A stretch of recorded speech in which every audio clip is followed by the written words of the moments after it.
actually move on to the thing we're here for, character Yeah, creation. for sure. Okay, so yeah, character creation. Oh, Yep. Raul saying 999.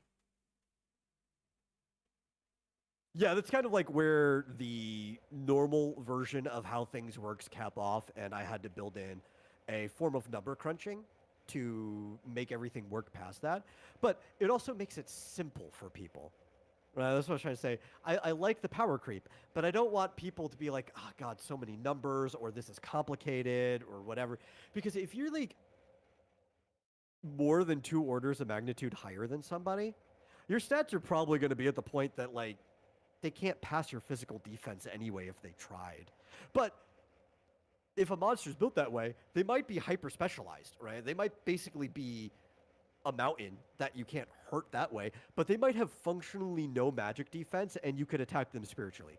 So, like, the system is Yeah, built that you can always try to find options. And if something's smart, you can always just try negotiating with them. Like, not everything has to come down to a fight unless it's like some blood crazy psychopath that won't reason with you no matter what, you know? yeah, yeah, and yeah, it took us a long time to get to this part, but I figured Yeah. people needed to know a little bit of the background and just not come in, oh yeah, I do character creation, and they know nothing of the universe and how it works. Yeah, I might clip this into two different things when I upload it, like Yeah, background and then straight to character creation. yeah, and that's all right. Okay, Yeah. so yeah, we are on to the character creation part. I know you gave me the stat sheet, which people can see here, and then you also gave me This is just to the make the math easier. uh, Most of what we'll be doing, we'll be filling out here. yeah, Though we can, well, I'll be filling out the characters, the stat sheet at the same time, so that we don't have to do the math on putting the stats together. If we just plug in the attributes, the stats will auto change on the spreadsheet. That's why the spreadsheet's there. ah, The only things we'll have to do by hand are the resource stuff, which will be your HP, your TP, and your SP, because that yeah, involves dice rolls, and we can't simply plug and play. I mean, I yeah, guess we could if I left the dice roll section empty in the formula, but stats they don't like formulas that have missing stuff. You get an error until you fix it. I don't want to deal with that. We'll just do that math by hand. yeah, I have a calculator. yeah. And actually, I don't know. I don't have the dice on me, but I don't think. But I actually have physical dice now.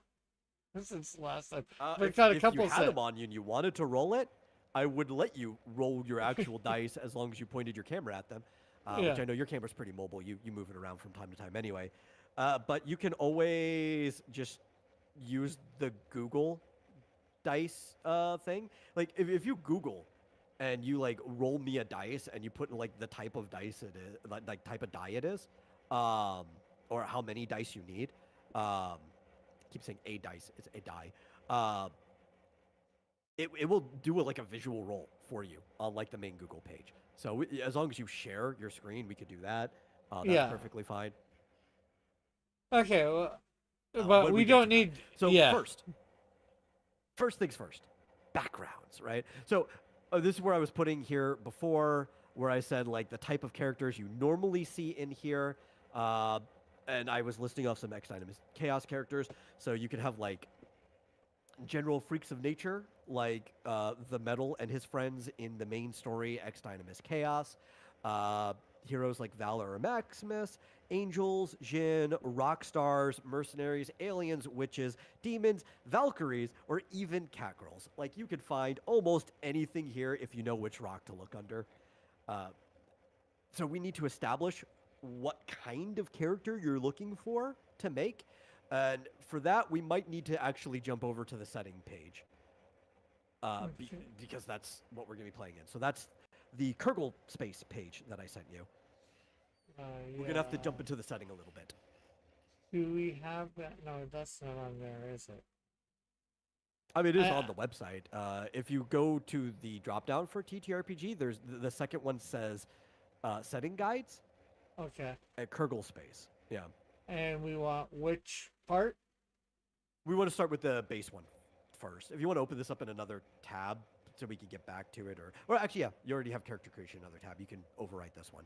Okay, Kurgle Space. So Kurgle Space is a leaf of Yggdrasil, right? We have the world tree. I explained earlier there's the major realms, which are really big, but then also up in the canopy of the tree, there are literally countless number of leaves. There's probably a finite number. I would tell you it's a finite number, my guess, but there's no way you'll ever be able to count it, and leaves are growing and falling off all the time. So you can't actually know. You can only ever know like the average number of realms up there, and it's a ridiculously high number that we'll never need to know even the range of. Okay, one sec. Uh, Raul says, yeah, Rick roll the dice, son. And Raul says, I need a zombie character. yeah, you can play a zombie. That's entirely. I actually have a trade-off where you could play an undead character. So, like, if you want to play a zombie, you totally can. Okay, so. For a cost. Yeah. So it's a leaf of Yggdrasil. Leaves are much, much smaller. It depends how old the leaf is, how long it's been in the universe. They could be anywhere up to the size of our observable universe, how far light can reach us, to like a singular river valley firmament where the rest of the universe is just a picture painted on the walls, right? It could be anywhere in between there. Kurgle Space, the one we're playing in, is grown roughly to the size of a galaxy. It's one that has grown from the inside outward, like that, where the rest of its universe becomes real the older it is. And this one is a very science fantasy setting that is heavily influenced off of Phantasy Star, but it's not the only thing that's influenced it. Starship Troopers has kind of influenced it too. There's several different things that I've been kind of like pulling from as far as like how I want to go about things as I'm making this one. It's about 2,000 years since man, which the race known as the Ninle, have entered the space stage. They've been going well past their own solar system. They've encountered three other highly successful races like themselves that they've formed an alliance with, because they've also encountered some not so nice races they can't races. get along with. Yeah, antagonistic races, and also some smaller ones that have been in the alliance, and some of them that don't want to join or kind of neutral to it. There's a lot of smaller relationships out there, but the only ones we care about for the sake of the base version of the setting are the four main races that form the Kurgle Alliance. And the reason it's called Kurgle Space is because that is the name of the alliance. It was the name of the solar system that the Ninle come from. And Kurgle Space is the alliance's controlled space. Trying to figure out where I want to go from there. Oh, so aside from picking your race and the vocations involved, one of the most important things for most campaigns, including the one we're going to be playing, is that you will be a licensed public contractor for Chaos. I didn't originally plan for the acronym to be Chaos, but it worked, and I love Chaos, so why not? Which is the Kurgle Alliance Operational Services. Basically, it is their security military. You will not be an active service member. You will be part of the service, but you'll be living within a city doing publicly contracted jobs. That's what your character will be involved in. Though, I mean, if you want, you could be an active service member. I'm not saying that somebody couldn't be an active service member for this. This is just most people will be public contractors. That'll be up to you.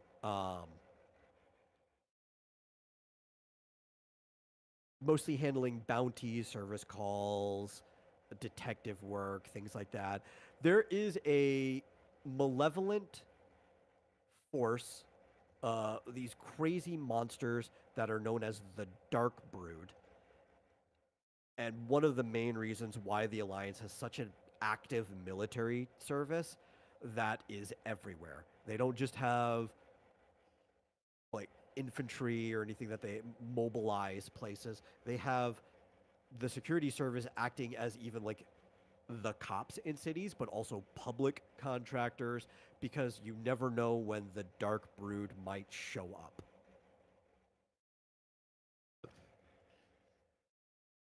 Okay. So, with that in mind, we can jump back over to character creation. Now that you know of the setting. Yes. So, the first thing you need to do is pick a name for your character. Now, you don't have to. Actually, we can do this in other order. If you want to find Yeah. out, like, what your character's race should be first, and maybe Yeah. that'll influence the name, that's Yeah. fine. Their heritage, we have a bunch of options. Yeah. Well, I In this think list, what do you want to decide first? we're gonna go with race first. Okay. Because I think because you have several different races, so I think that's sort of important because it gets to know your character a little bit more. Yeah. So, the 4 races that you can pick from now, I will probably add some of the minor ones later. The way this works is that the whole website is a codex for this game as well. So anything that previously was on the website, you go and you find like the codex pages, and there's one for like a character that shows up in one of the stories, or there's a race that shows up in a story. If you scroll down, I will be adding TTRPG sections for every single thing, and you'll be like, oh, I would like to play that race. Here's the things I need to know about it. But for the base parts of this game, you have the Ninlei, which are basically the humans of this world. They have functionally the same stats and trade-offs that humans have in the base setting. There's not a whole lot of difference between it. All of the names of these races are also the ones that the Ninlei gave the others. They're in the common tongue. Their tongue is also the one that's become the common tongue for everything.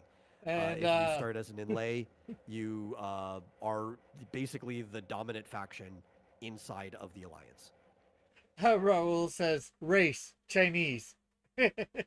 I don't think that's quite what he means by race. I mean, within it, if you want to be space Chinese or whatever you want to call it, sure. I'd have to like come up with what culture on the planet they were from for that to work, but I'm sure we could work on it. Some of the stuff I'm still fleshing out, which I'll be fleshing out more as I'm working on the campaign. But Okay. yeah, That's we have your averages for like height, weight, what the average lifespan is. These are the descriptive things for the race. If you scroll down, we also have your attribute modifiers. I should probably explain how this works too. I have 3 different rows, which probably already makes it confusing. She's like, 3 things I have to look at. How am I supposed to understand this? This is explained in the race section of the main manual that I don't have up yet. The modifier is based off of humans, right? So this is based off of how different they are from a human, since a human is playing this game, and this is how you operate through the world, right? So obviously for the thing that's basically humans in this setting, all the modifiers are +0. There's no change whatsoever, right? But what that really means is what are the minimum values that race has to start with for an attribute. Since there are no modifiers for humans, the minimum value is 1 for all 6 values. And the average will end up being putting 5 in each spot. Humans are the average baseline for everything, and everything else will be a plus or minus from that. If the only difference between them and normal humans have a D8 for all of their dies. The tech die for the Ninlei are specifically D10 here. That is like the one difference between them and the base version of the human in the player's manual. And the only advantage, aside from that they have on the other races here, are that the Ninlei, much like humans in the base manual, gain 2 rating for their weapon every time they land an attack instead of 1. And so they get better at using weapons faster than everybody else does. And 4 if it's a critical success. So if you just want to hit things, that's the race you want to play pretty much. Okay, and then we have the Yoli. Yole, um, which are functionally your elf race. They've been in space a lot longer than the Ninlay, but they had not expanded quite as fast. They're just a slow moving people. Yeah, they settle down a place like maybe a couple hundred years or so. We'll start moving on to the next place. In fact, they have lifespans that are not tragically longer than us. Not like some people think of like elves in like 1,000 years. It's like nah, about like 120 to 145 years. But they still just kind of move a bit slower than the other races because that they're very spiritual people, even in the space age, and they are because of that more attuned to using magic. So like if you want to play a magic vocation, this is probably the one you're picking.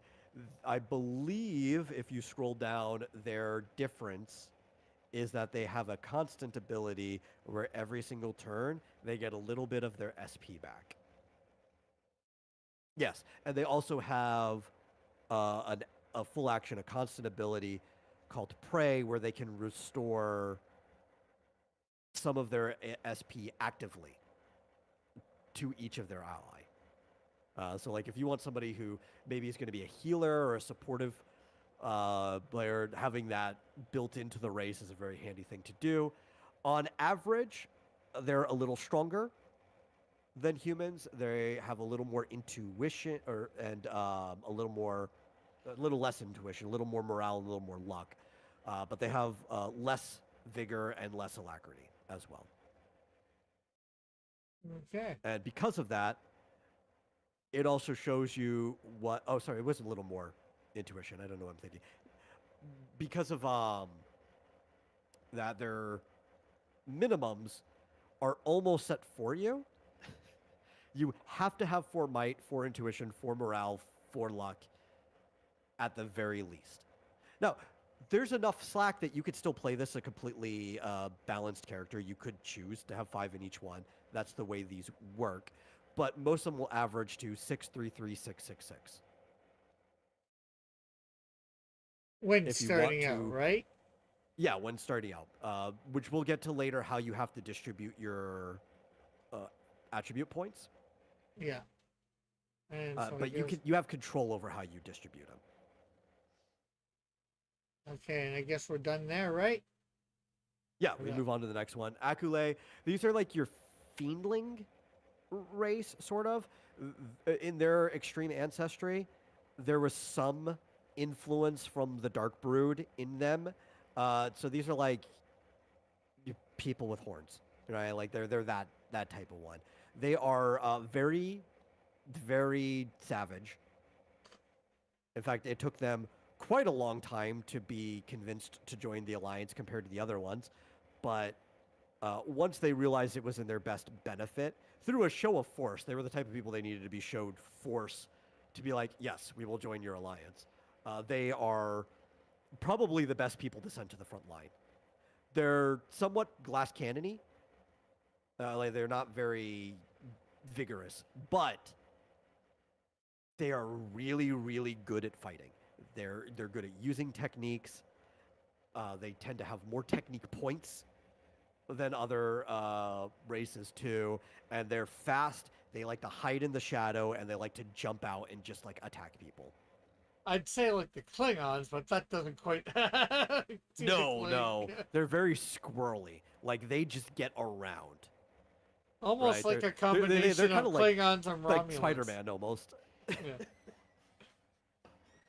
Yeah. Like you stop looking for a second. Like where the heck did he go? And he just like jumps down from the ceiling next to you.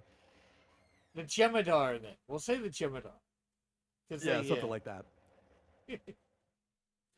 Although I'm not sure They whether also have a shorter lifespan on average than the other races. They and we're actually not sure if it's even because they can't live longer. Even their elders tend to go out in battle. So it could be their behavior that is the reason why their average lifespan is so short. Yeah. And then of course, If if we go down to the features, you'd see they they're really strong hitters, but they're not very tough getting hit. They're really fast. They're not very intuitive. They tend to brute force their way through things. Uh, they don't even really have a lot of morale. A lot of them don't think they need to be happy to continue living. They're like, as long as I get to fight, I can keep living. But they're very lucky people. Very, very, very lucky people. And the more they fight, the more they can keep fighting. So whenever they land a hit on somebody, whatever damage they do, they restore 2% of that damage in technique points. cool. And then the one that you've been waiting for and that I know you're most interested in, Well, the Gorley. I definitely it's probably where I'm gonna go. But when I was first developing a character, I was probably going more the Ninyal, I believe, route, the Yeah. human. But I want to just be I think a little different. Of course, I have my own version of Transformers, and I want to see whether Well, these guys aren't uh, really Transformers. yeah, but they're mechanical, so I want Yeah. to see whether Yeah. whether I can come close to creating. Yeah. I won't say one of my specific Transformer type characters, but something like that in them. Yeah, yeah. That Yeah, like you can kind of base it off of, but I did say whatever you make has to be original for the setting, because what we'll be playing will be a canon campaign. So like yeah, whatever character you make will also end up getting an official page in the codex of the website too. Um, yeah, so the Gorole, I guess they do kind of almost somewhat look like the Transformers to a degree before they left Cybertron. Like they kind of have that aesthetic. They're like halfway between that and a Gundam almost. Some of them, but they are a mechanical race. At one point in their extreme past, there was an organic race that built them. They're not allowed around anymore. Their archives don't even have data on them anymore. Like they don't have a picture of what they used to look like. That is just lost history to them. Uh, but they design them in such a way that they are embodied AI with a restrictive personality, and they have entire factory systems where two of them can come together. They can basically retrain a new one off of their life experiences and functionally make kids. Like they are designed to operate the way that organic races do for a very good reason, because in their extreme past, I think they're not even sure if this is why their predecessor race went extinct or not. But there was a conflict with an unembodied AI that basically took over the entire internet structure of their planet. And there was a war between the unembodied and embodied AI. And the conclusion of that is that there's not allowed to be any unembodied AI anymore. That's Hmm. it's just for the best not to have that. Um, so and because of the way that they adapt through their own life, they become attached to their own personality and data. So they don't want to merge with other people. They'd rather just make a kid, like a new them. Uh, so that's the way they work. Though obviously they're built with adult bodies immediately. So realistically, you could be a 1-year-old Gorole, though I doubt the service would take you. I think usually they need at least 10 years of training in their society before they're allowed to join the service. But they have a lifespan average 80 to 110 years. They can replace their physical parts, but the way their core is designed, there will be corruption over time. They can't just stay around forever. Uh, oh well, it just happens. yeah. And let's go Data's down not to- flawless. yeah, it slowly corrupts, right? Yeah. Yeah. So there's also dimorphism in their species too, that is based off of the dimorphism of the race that originally made them.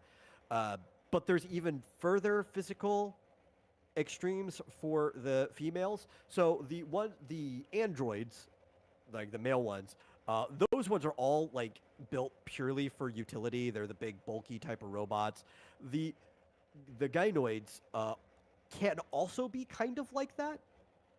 There are many of them that are functioned and structured for utility, but and they could switch out their own body parts over time too to adapt to what they need. They've also found that there are advantages to looking more like humanoid females. So some of them do look more like dolls for structuring and functioning in society as they have needs. So you do get some like extremes in appearance there.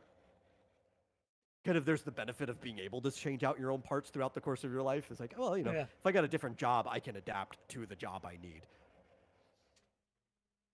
And the Gorlay are very, very physically tough because, they're machines. But that they're not very agile. Right? Their alacrity is really low. Very high intuition, but also just the way that they are being machines, they have like functionally no morale, but they also don't need it. They could just work for days on end without feeling like they need to take a rest. Yeah. And they also don't have high luck because of that. They're pretty low on that. But it's like something that's like, dude, who needs luck when you're a machine? Yeah. Fitzjoseph says, I'm back. Oh, you were gone? Yeah. We didn't know. Yeah, so they do not have HP or SP at all. They only have TP, technique points. And basically the way this character works is you still roll your HP and SP and TP like normal, but then you have a modified TP that is all three of those stats combined.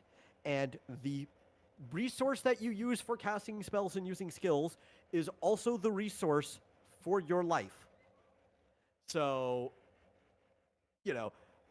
be careful juggling that. You get a lot more than a normal person, so it's also harder to kill you.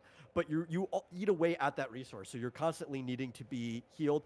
The good thing is, their machines are very, very, I would say, efficient. Kind of like Bender and Futurama drinking alcohol. Anything that would restore HP or SP will also restore your TP for the same value. Okay. So if you do have a healer there, you could go to town spamming whatever as long as somebody keeps restoring you. Yeah. So those are your 4 options. Well, I think I am still going to go with the Gorlai. So. Okay. Let me put that on your sheet since I have that up in front of me. Okay, you're going to... Are you? I'm guessing you're going to go with male, unless you decided otherwise.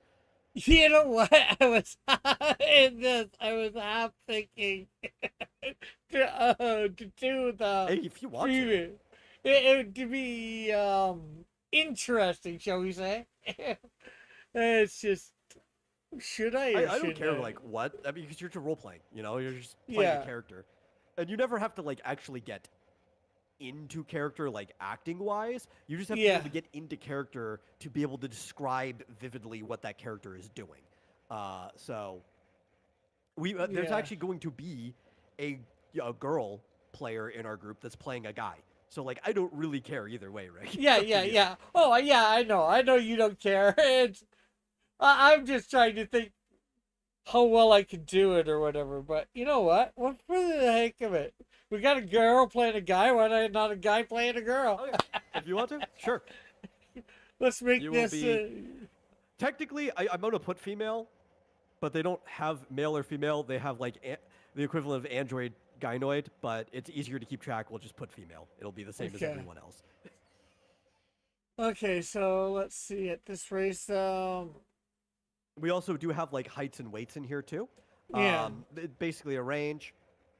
You could probably understand these heights and weights better than most of our viewers can right now.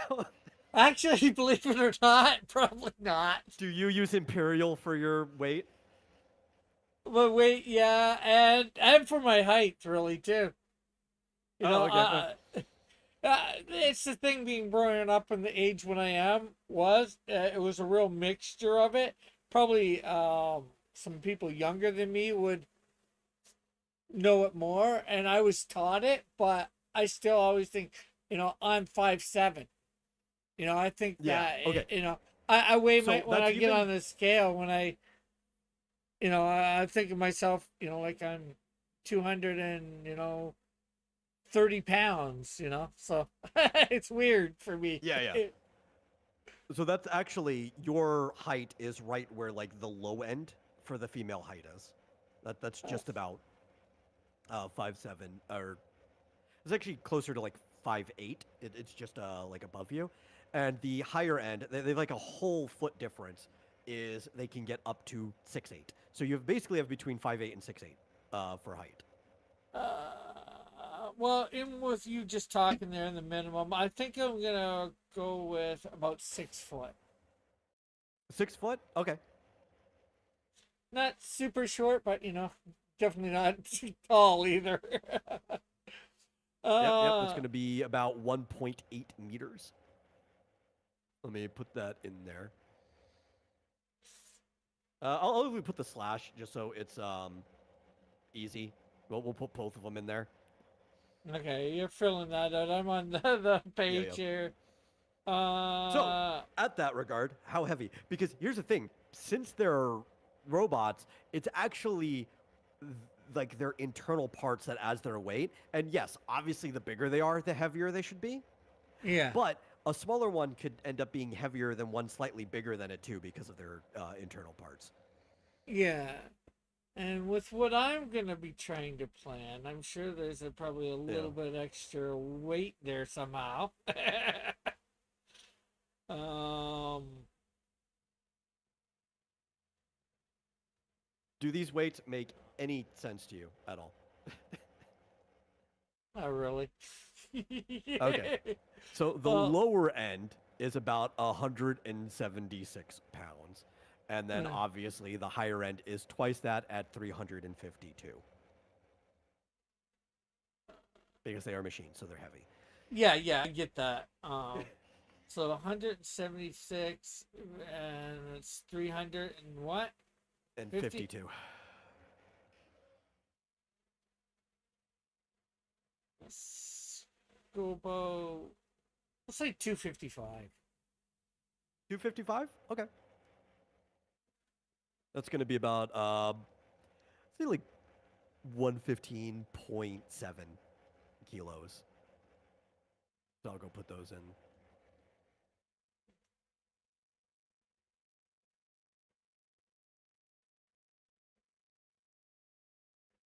Okay, and then we got age. Yes. How old or young do you want this character to be? Uh, let's see.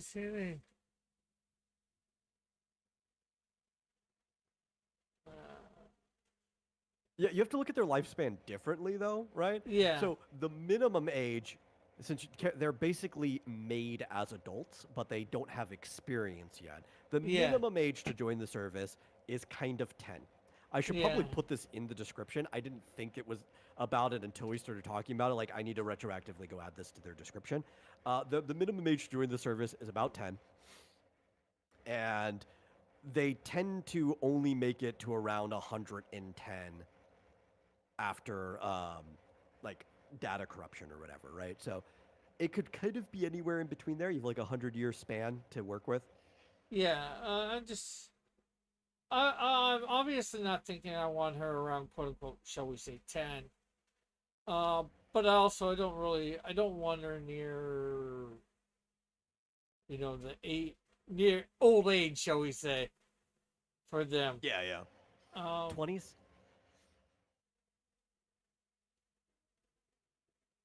let's say 32.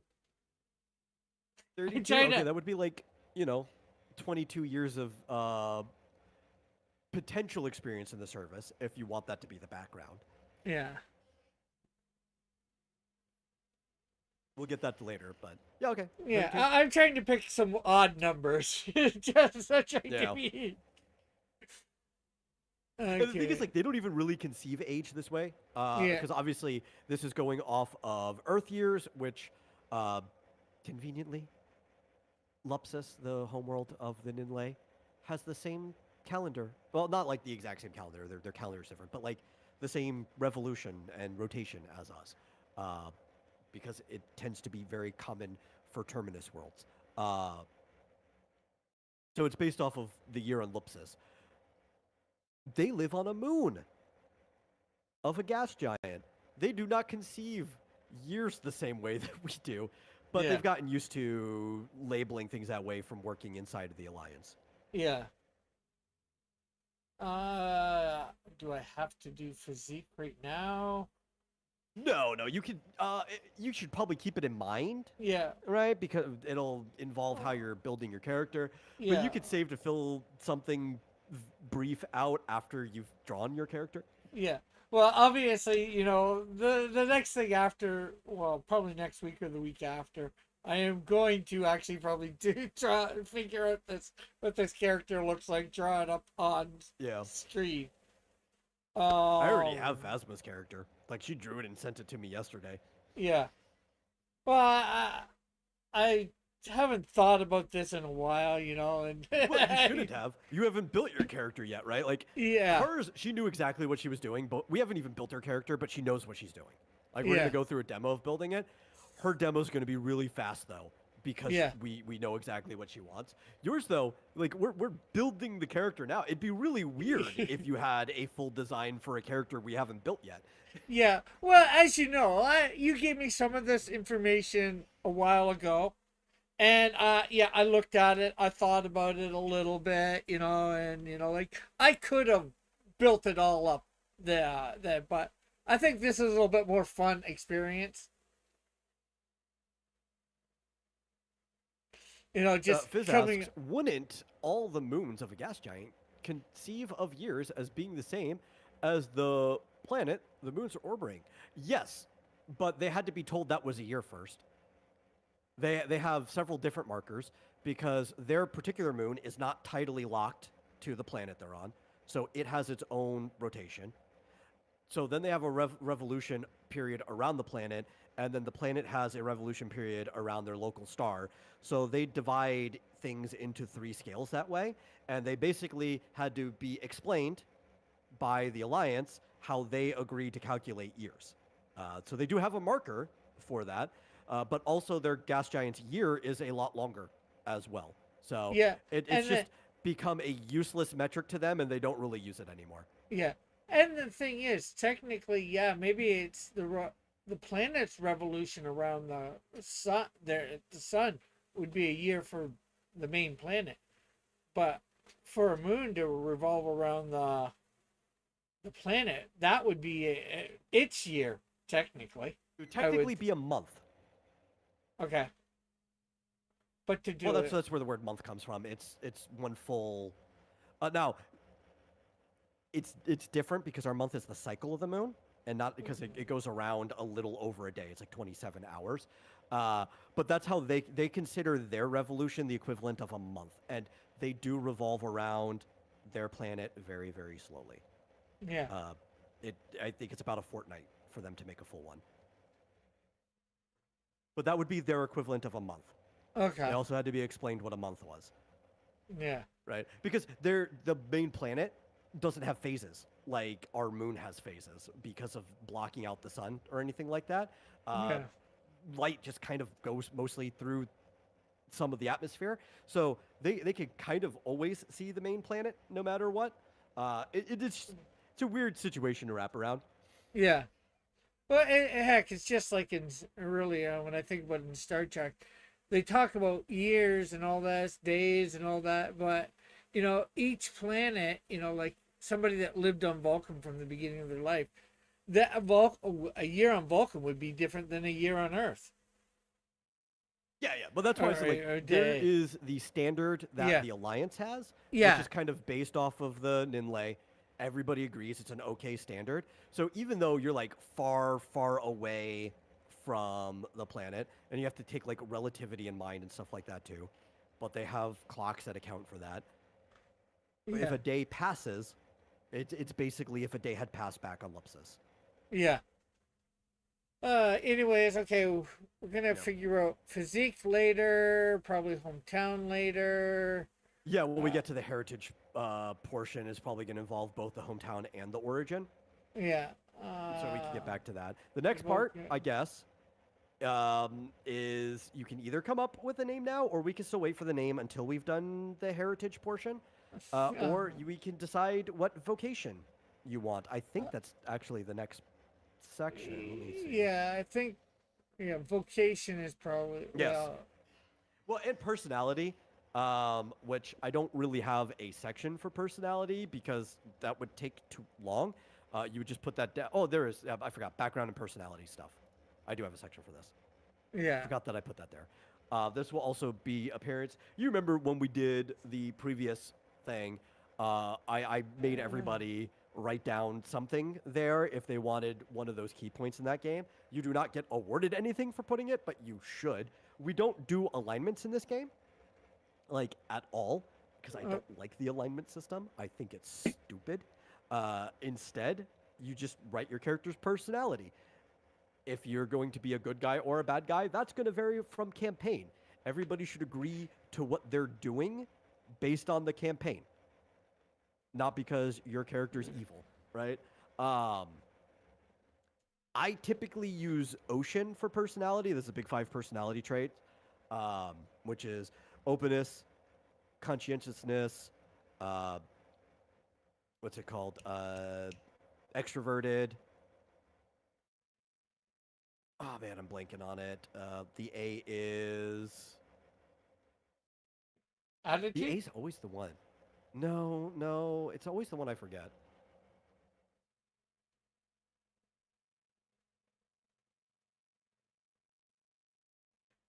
Every single time.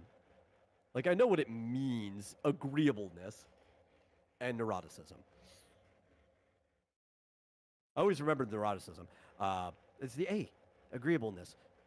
Probably because I'm not. I don't know. I'm not a very agreeable person. Um, so I'd be on the far end of that. Well, probably just off middle. I'm not like a super disagreeable person, but I'm slightly more disagreeable than I'm agreeable. But Okay. that's what we use. I use the big five for that. You can figure out your character's personality that way. You don't have to do that. I just find that's the easiest way to play a character. If Yeah. you know where they fall on the big five personality scale, you can pretty much kind of know more or less how they're going to react in most situations. And also, it helps your GM know more or less how they're going to react in both situations. But the more Yeah. descriptive you are in general, the easier it is because your GM needs to know how you are supposed to play your character. Because sometimes they need to reprimand you if you're playing your character too far out of character. It's like, hey, this is the Yeah. character you wanted to play. You agree to play this character, but you're not playing the character right now. Yeah. That's what I'm definitely gonna have to try and figure out how what an hour or whatever I Yeah. want to play this.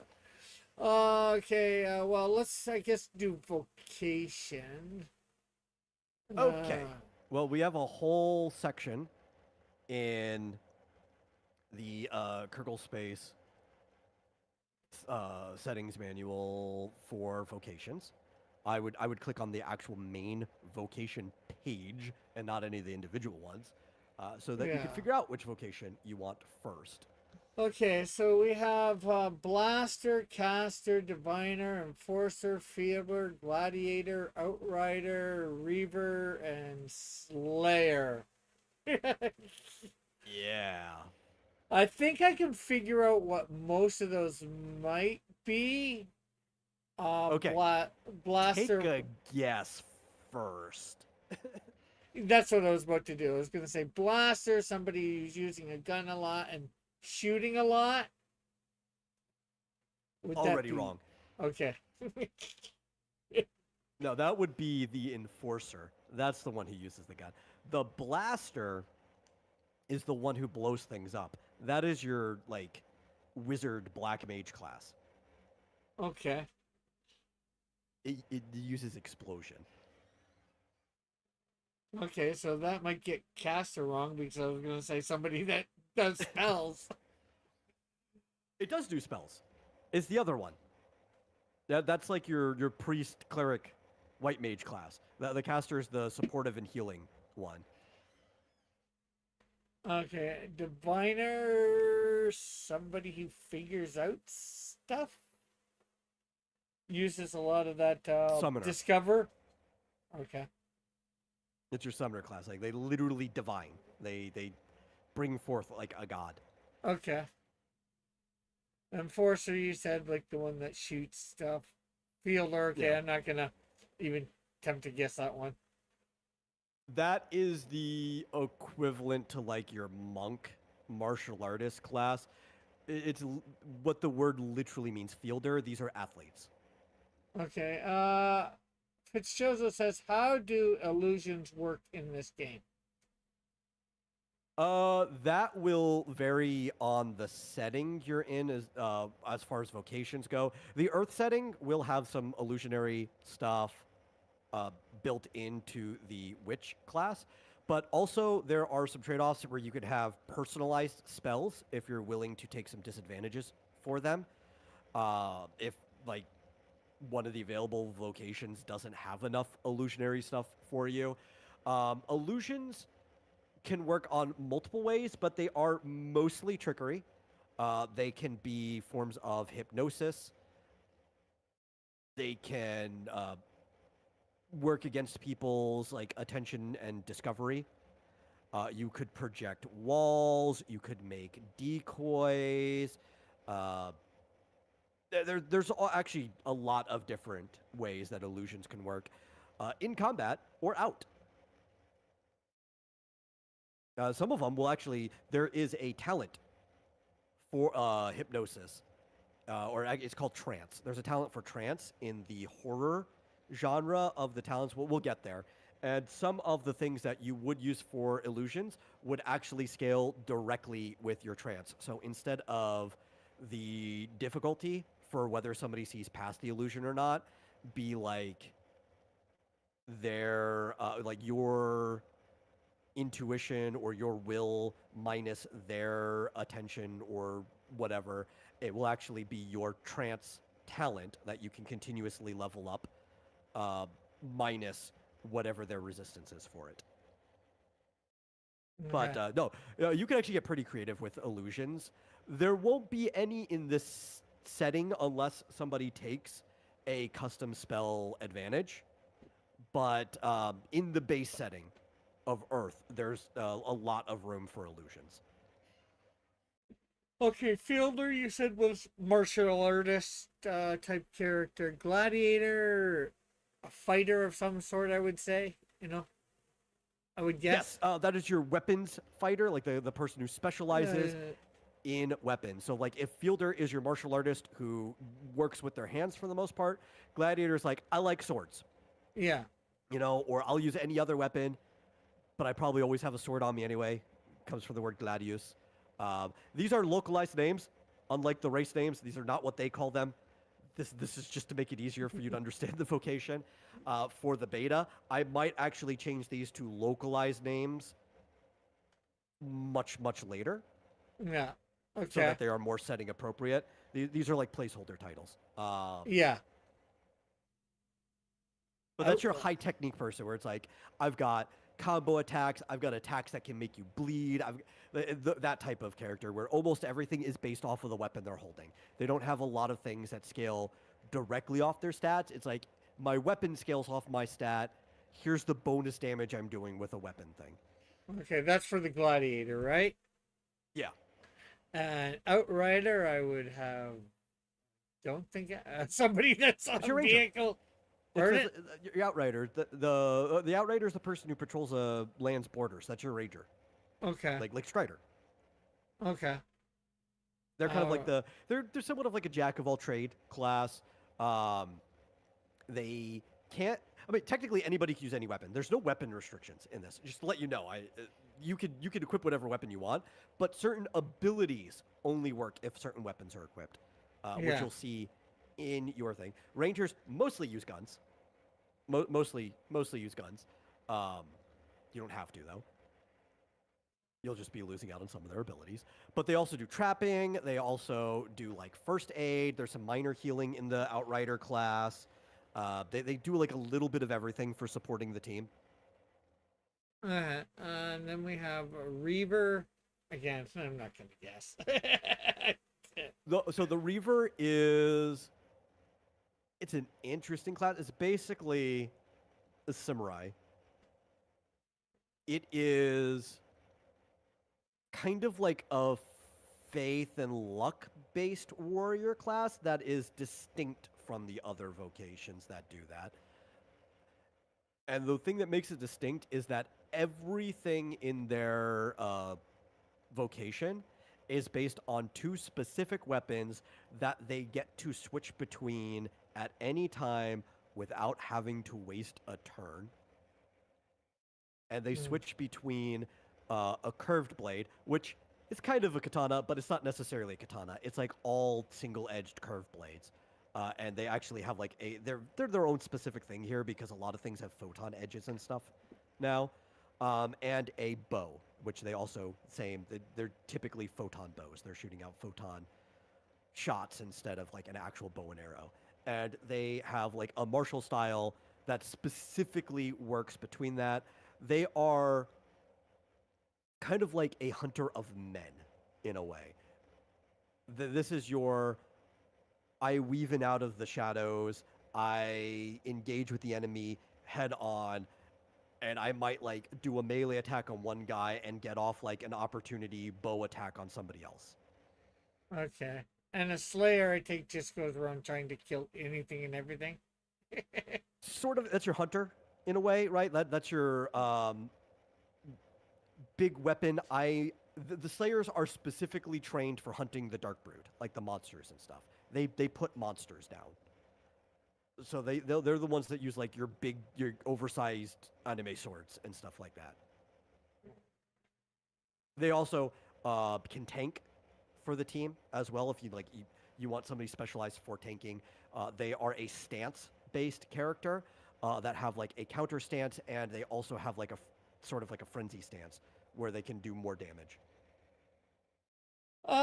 Fitzgerald says, is there a mechanic class? There's not a mechanic vocation directly in the setting.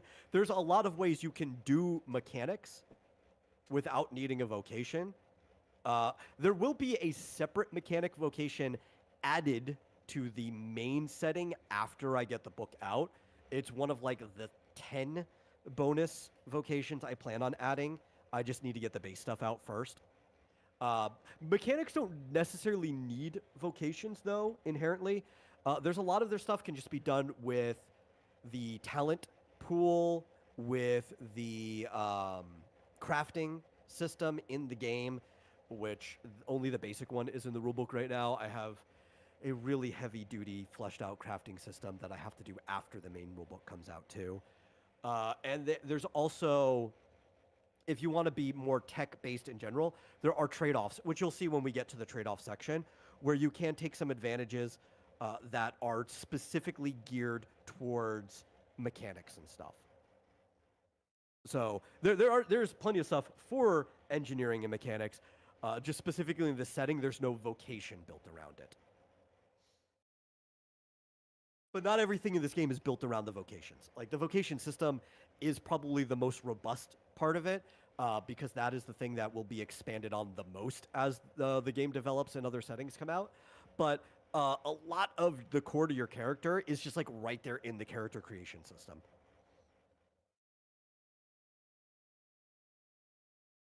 Which we'll get to after Rick figures out which class sounds good. We could look through a couple of the pages if you're not sure Yeah, which one you want. I've brung up a couple of them. Well, I brung up the Enforcer, Slayer, and Fielder. I am trying to differentiate a little bit, well, a lot from doing Manly. Trying doing that sort of Yeah. tank class that I normally, I just I want to normally when I'm doing, like that, like anything like that might be considered this video game, I just go ahead in and, just try and, brute force everything down. I never usually very successful, but so I'm trying to think about trying to do it a bit different, than that, trying to maybe not do that quite thing. Trying to think Yeah. what So might you be said better. Slayer and Fielder. Those are the ones that seem the most to you, or Yeah, like master of hunting large and dangerous monsters, slayers, first develop the front line, first deployed to the front lines. Does that make them yeah. tankish because they're Yeah, that is your tankier class. Like if you scroll down too, you'll see that there's a guard stance that you can do where it basically reduces incoming damage. And then if you buy more abilities, you can upgrade your guard stance to also have like a counter attack when you get hit. You also have the flash guard was up higher, which is kind of like a cover ability where you can like jump to somebody as like a reflex. Like if yeah, a party member within half of your movement range is being attacked, there's a chance of success that you can roll to where you go and take the hit for them. yeah. Okay. Right. As much as that sounds interesting to do, I'm trying to Yeah. avoid the tank class. So Okay. Well, if you want somebody who uses weapons that avoids the tank class, then Gladiator was the one that was more for you. But if you want to do punchy, punchy, kicky, kicky, then Fielder would be your class. yeah, that's what I'm trying to figure out whether I want to do, whether I want, how much I want to use weapons with the character or not. I know it seems almost intuitive that, a machine type character would do that. Um, so in some ways that makes I want to go against a little bit against the grain. Although we've seen it before, like a few times in Transformers that way, but the punchy punchy kick would Yeah. this wouldn't be more tankish, right? You can use weapons in Fielder. So it's got base stuff to where you don't have to, right? It scales. But there'll be times where, depending on what your stats are, right, depending what level you are, that there might be weapons that are just more effective than your current barehanded punch, right? Yeah. So it could go back and forth. Plus, like I said, Uh, nothing hmm. here is exclusive, Yeah. right? You could still use a sword, or you could use whatever, regardless of your vocation. Yeah. Aside from the barehanded attack here, which is a scaling thing, I don't think there's actually. I think maybe there's something that requires the photo skate. Actually, so there's a weapon that is exclusive to this setting, that is based off of the jet boots from Phantasy Star, and they're called photo skates. And Yeah. basically, they are skates that use photon energy, that let you basically just skate on energy. Uh, Really quickly. They even let you Yeah. glide to a degree, and you can kick with them and use them as a weapon, and like it's Yeah. fun. And Uh, that this class has stuff that is built around the photo skates. yeah. And you say, I think you were saying you can go between vocations. Well, you can, but you only have to worry about that if this character continues after the one shot. You're not going to have the opportunity to do Okay. that in this one shot. Yeah. Well, I might end up using this character beyond that, so but that's if possible, anyways. Okay, I think I'm gonna go with the fielder. Okay. I'll go put that in.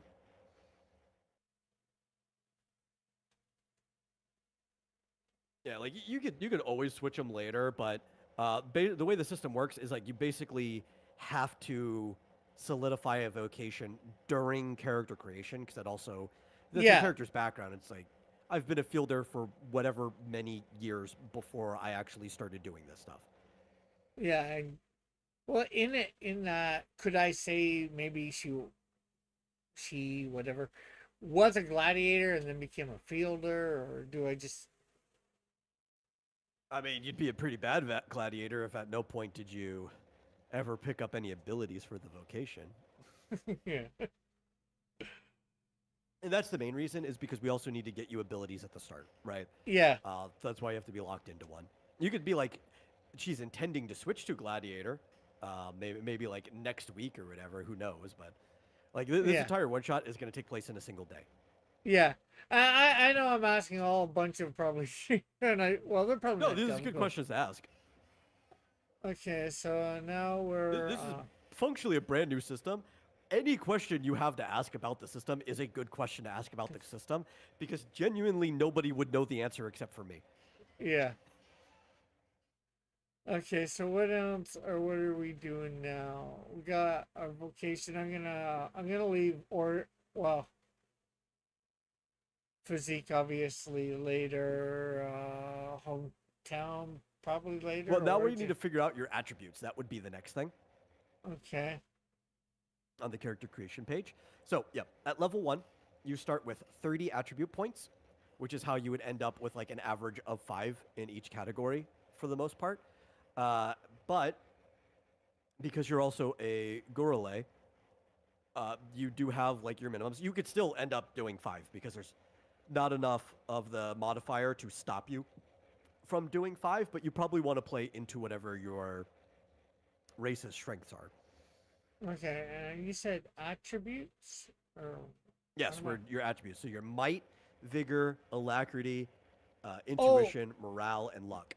and I got 30 of these. Let's see, Yeah, 30 races points total at the start. So to spend, and these with these start out at these ones. Oh no, that's they start out with a minimum of these ones, right? The five, yes, one. So it's whatever they I. have like one of the biggest discrepancies out of all of them. So like your might and vigor cannot be lower than 5, no Yeah, matter so what. whatever the numbers I put into this, that gets added on to the minimum numbers. Well, no. So the minimum numbers are part of your 30, right? So like that's why I said you can just have all of them be 5 if you want, if your character would average out. You just can't do some type of like crazy start where it's like, well, I want to be a super lucky Gorille, so I'm going to put all of my excess into luck. It's like, but you can't because you have to have a minimum of 5 in might and a minimum of 5 in vigor, Okay, so right? we have So five, basically, it's 10, 15, 18. You 18. have 18 points that are pre-allocated for you. So then you have Yeah, like 12 points that you can put in whatever you want. okay. I'm just trying to, and the average it says is about 7, 7, 14,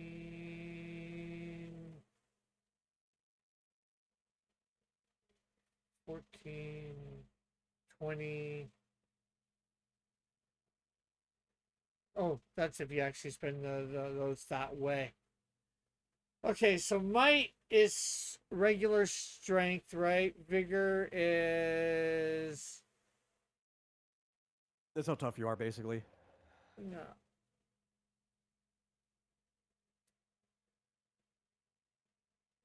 Okay. Okay, I think I will do the 7 for both of those. You're gonna go with the average. Yeah. Um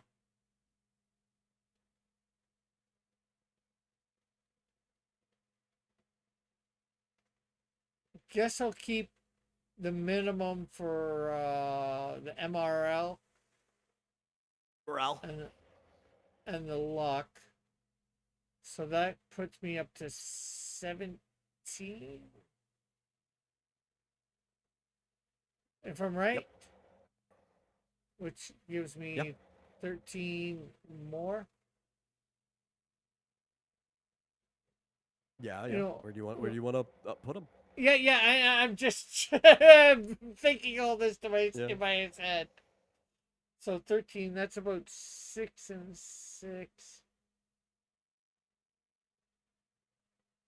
Actually, let's morale. Let's add one more to morale, so that'll give me 12. Sorry about this. Yep. No, it's fine. um,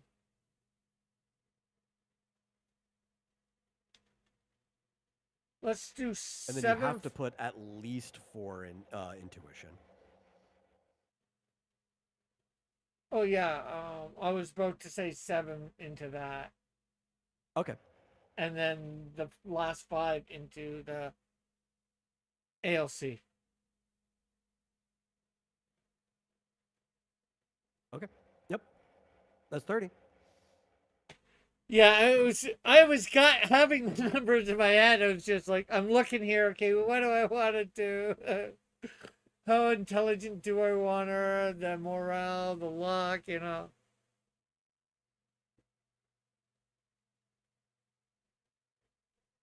Okay. Now what are we on to? Well, now, I guess we technically don't have to do this right now, but we probably should. Is the next thing would be the stats, which because we have the sheet up, we can plug and play them. So I can just put those in, right? So like your might is going to be 7, your vigor is going to be 7, your alacrity is 5. Oh, that's already there. Intuition 7, morale 3, and luck 1. So yeah, if you were to open up the spreadsheet, right, you'll see that as I change these, it should already be changing all of your stats on the other side, right? Okay, yeah, The let's reason link there's 2 them. columns, I forgot to update yours so it says base and modify because I made your thing before I updated the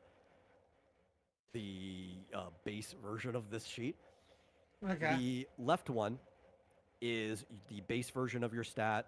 The right one is the modified version because there are things that can modify your stat, but you need to be able to keep track of it as if it's not modified, Yeah. right? So right now, your character's lift is 21, your striking is 15, your physical defense is 21, your magic defense is 13. We don't have to put this in your character sheet yet. I could transfer all this later, as long Okay. as we have it in some place. Right? Your Yeah. speed is 17, your jump is 19, dodge is 8, 8. attention is 15, discovery is 7, resist is 7, will is 11, charm is 11, and faith is 12. The cool Okay. thing, if you notice, I have all of the uh, multipliers too, which take your rating into a real number, off to the side. That plugs in immediately too. So like your character can lift nearly 200 kilograms, Yeah. right? It also shows like how its striking ability in joules. So your character's like say Which, maximum punch is like, well, unless you pick up the what's it called, the barehanded ability for the fielder, that would greatly increase it. But by default, its maximum striking is like 450 joules, which is right around a professional boxer's ability as a start. You can also take up to 315 joules um, on average, right?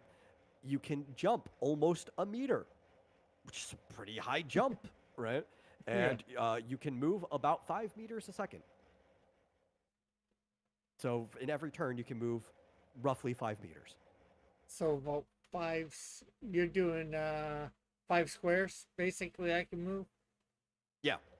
Yeah, we won't be using that, but if we were doing the meter squares, you'd be able to move like 5 squares. Yeah. Okay. So you got all that done. You're gonna plug all that Yeah, in yeah, I'll here. transfer it later. But it's really cool that we have got it, and it just automatically does all that math for Yeah. us. For sure. But if you were to scroll down, because we have to get past it, you'll see that I have all of the different things. We do need 3 of these stats done by hand right now, Rick. I think you probably need to pull up some type of dice roller.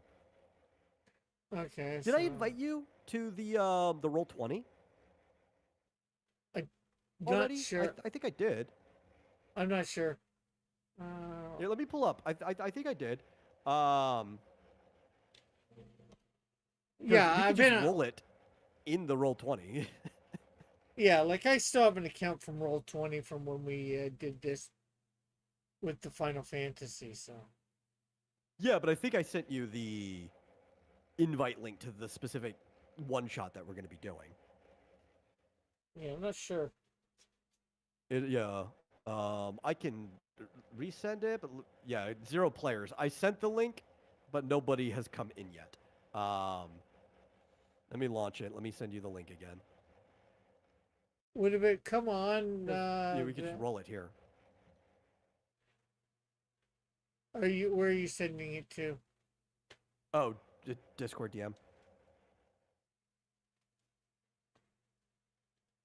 If I can find you, there you are.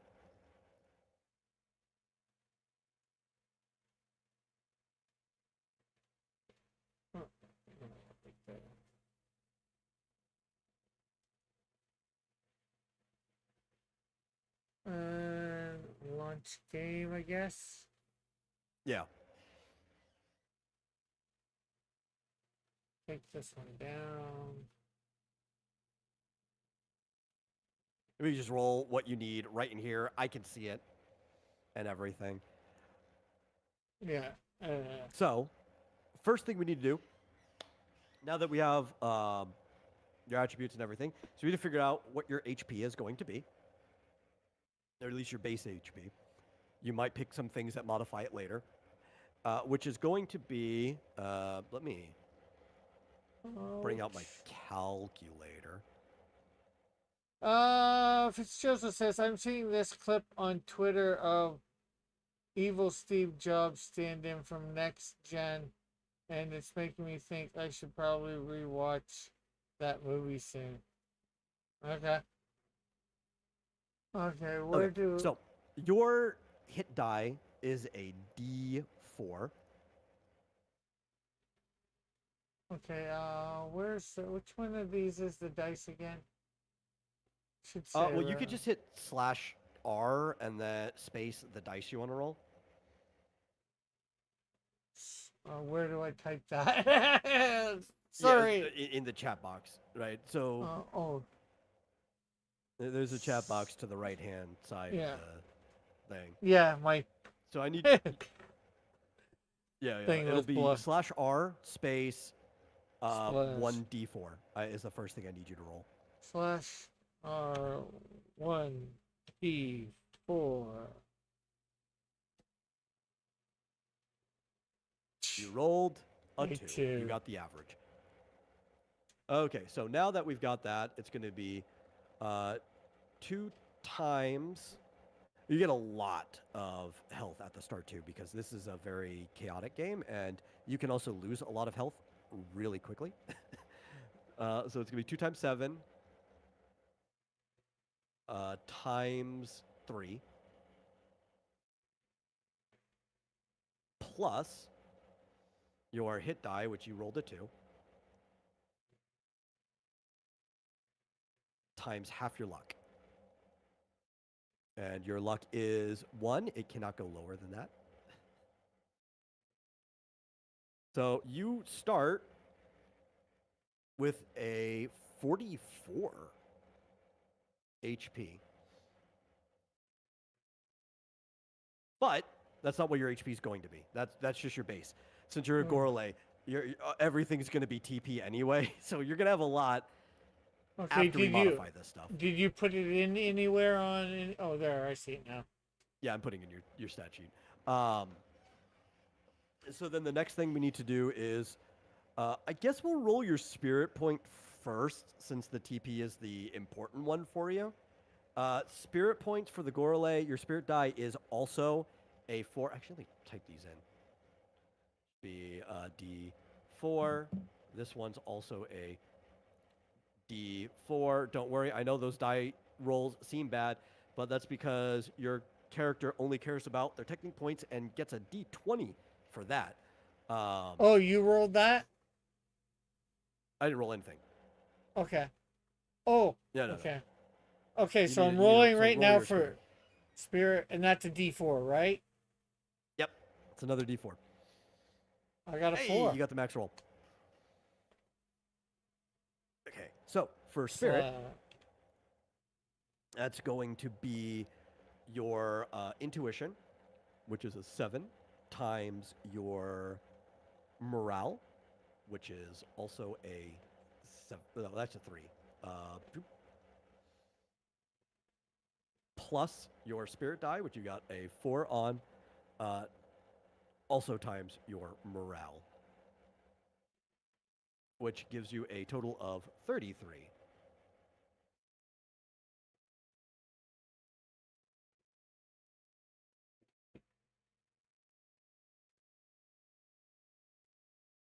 okay. Okay, so now the important one, the one that you could, you can't really be disappointed when you get any number in a D4, especially when your character doesn't really use that stat too much, right? But Yeah. with a D20, you could get very disappointed with what the roll is. So Yeah. roll me a D20. 1d20? One D20, yeah. 1d20. 12. It's above half. Oh yeah, So, yeah, above the average. So that's pretty good. So that means you're going to need. Tech has the dumbest formula, I will admit, even as the person who made it out of all of these. But it had to be that way to get the result I wanted. So it's going to be the average of your might and vigor, which, because your might and vigor is 7, I don't even have to do extra math on that. It's literally just going to be 7, times your intuition, which is also 7, plus that 12 you got, times your morale, which starts you off with 85 TP. I think that's not too bad. Oh, no, it's not that bad at all, especially considering that's your health. So here's the thing. Since you have a custom, I'm going to make another value over here. And this is what I'm going to call your real TP over in this L column. Because I need to add basically, what is it? I need to add H1 plus H2 plus H3 together for 162. So your actual resource that you are starting the game with is 162. Now that's not bad, but that is also your life and what you use for casting spells and using techniques. Yeah. Okay, so any more dice to roll?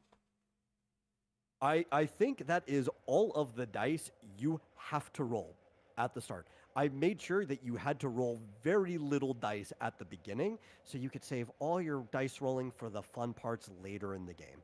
Okay. So you could close Okay. out the roll 20 now if you want. I'll keep it up for a couple moments. Okay, Yeah. so which we got those in. You're gonna put those in this thing Next is here. the part that you looked at the most. And you could start looking at it a little bit if you want, because I need to pee really, really quickly. Eh, Advantages, trade offs, right? So you get to pick. I'll explain it real quick before you start reading any of these. You get up to 5 named advantages. It's kind of like that advantage and disadvantage system we had in the other game, except instead of anything being weighted, the actual name of the advantage is its weight. So you can have up to 5 total. Some of them do tell you could take it more than once. But for every advantage you take, you have to take at least 2 disadvantages. So anybody who takes one of these really fun, sometimes critical advantage, has to be slightly more flawed than they are cool. But that's because flawed characters are cooler. Anybody who writes figures that out. So you could look at these a little bit, and I'll be right back. okay. Okay, so we are dealing with a mech people, or well, not a mech technically. It is a mechanized person. Yeah. Not a transformation for so with that in case, and I thought of doing like transformer type thing. Um, I call them cyber droids in my universe. So, but let's look. So we have advantages here: a big freaking mech, not a transformation, not a power armor, an actual pilotable robot. Wouldn't that be something? A robot piloting a robot. It can be as small as 5 meters tall or as large as 18 meters tall, but consider your character can only call and pilot it in spaces it can fit in. Mechs pilots displace all abilities that modify stats onto their mech. All channel and command abilities must cast through the mech as weaponry aside from abilities. The mech can also multiplies all your stats by 10 when you use it. Your mech has 3 default weaponries that can only be upgraded to your GM's discretion at an enormous price. That this cannot be selected with another advantage that displaces stat modifying abilities for your base I'm character. back. Yeah, that last part basically means like there's another one called Henshin, which is a transformation ability. You can't take Henshin and a big freaking mech together. Even though I know people would want to, because like, oh, but then I could be a Power Ranger. I'm like, well, I'm not saying you can't be a Power Ranger. I'm just saying if you're going to run a campaign where you are one, then you need your whole team to be Power Rangers, and then your GM will decide that you all have a mech together. That's basically what I'm saying there. Oh, okay. So basically, especially when I was thinking about doing the transformation one, because trying to do a transformer in this with that character, I can't really take big freaking mech if I want to do that. No. Also, man, with your idea for transformation, God, that would be so bad for your character. I mean, I guess you could just be in the henshin form all the time, but like your combat form would have to be. Well, we'll get to that if you want to go down to henshin. Um, your combat form would have to be your transformed form, technically. Um, Yeah, I guess because that's where you need all of your combat stats to be. But that means your other base form would be like a vehicle or something, and that would be like, ah, you're just a car in town. well, unless I mean, you you're could be transformed all the time. That's an option, but it's just like, with Henshin, you could also like be knocked out of your transformation form, or you yeah, have to detransform to rest, right? Which I think I yeah, forgot to put that in there. I'll have to put that in there. But like to be able to rest, you have to not be transformed. So then you have to yeah, transform again after you're done resting. Um, yeah. Well, I was just thinking, well, unless you take some sort of animal transformation or robotic animalized transformation or monster yeah, or I guess that's whatever. an option too. Sort of like Beast Wars. Yeah, you it's sort know, of like the worst version of Transformers. come on, Armada or Energon's got to be worse Oh than my Beast god, Wars. no, Armada was great. What are you talking about? It had the mini cons. They were cool. They were the worst thing Transformers ever introduced, They were in my great ever little so humble collectibles. opinion. We just have unresolvable, polarly diametric opinions on Transformers, and I think that's just always going to be that way. Yeah, and that's all right. And both handed. Yep, ambidextrous. Uh, Can't take Cyborg. Because what Cyborg ends up doing to your character is half of how your character already works. So, um, yeah, yeah, that's not even an option. I wasn't even thinking about that. Cyborg was when I was trying to think to do a version of my Wiz, but I decided to go with one of my Transformers. And although I'm not even picking a specific one of them, I'm just uh deaf. Is Yeah, so basically, anytime your character would end up using might specifically in a formula for something, they could end up using alacrity instead. Which would almost be Aside funny. from lift specifically. That's the only one that has the exception to it. But like striking is based off of your might and alacrity, but then it can just use alacrity twice instead of might, right? Like if you Yeah. wanted to be a really quick character, would be counterproductive at least at start for a Gorele because they tend to be slower than other characters. Yeah.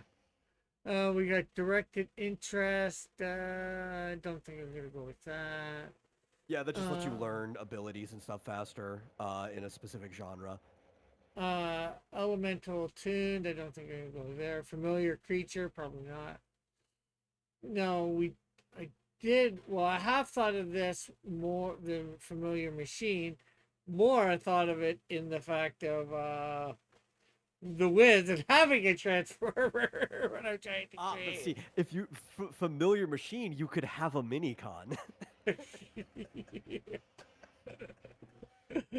uh, And immediately dissuaded him off of that one. well, I'm not really gonna do that. Yeah, not because of your Yeah. thing. um, But also to go back to something Fizz asked earlier, one of the ways that you could be more of a techer person is you could take like the advantage for familiar machine, and you could have like gizmos and stuff follow you around.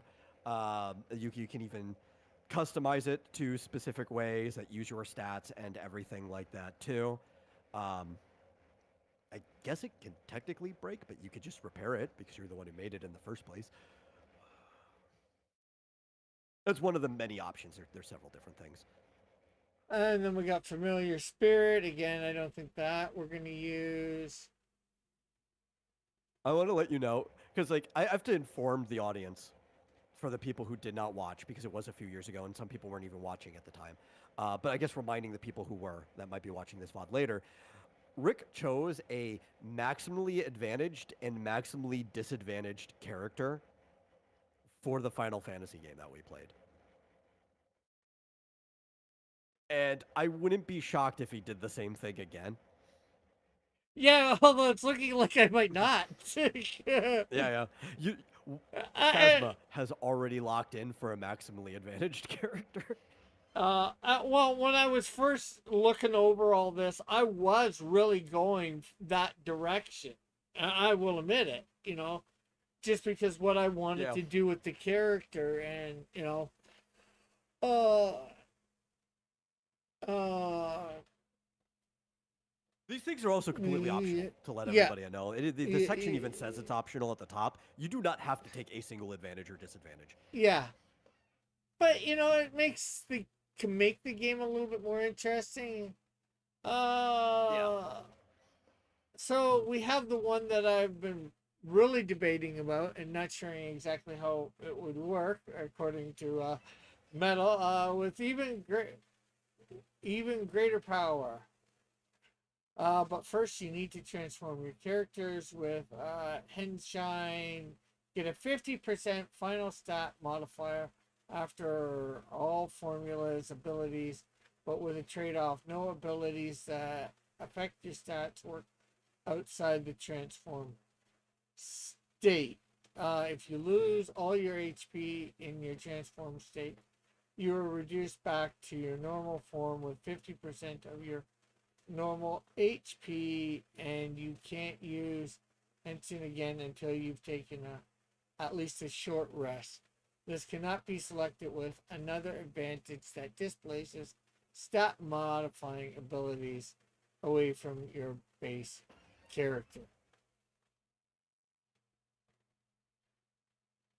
Yeah. Now, I know you say Shazam. I know you say can't be, but could you? And I know you sort of said you can't, but if you took, say, this one and the first one, but you can't use this in or use the Mac while you're in this form, couldn't you do that? If you you're okay. I'm not going to tell another GM what to do. You know, like that's the whole thing. Is like all rule sets are just like a base for you to work with. If a different game master wants to let you do that, they can. But you're I not gonna am let me. highly against it. Yeah. Yeah, I was just asking. Not that I was actually going to do it, or I might have if I could have. But yeah. Uh, we have incarnation. Different from your incarnation is you. It's just part of you that separates and fights on your behalf.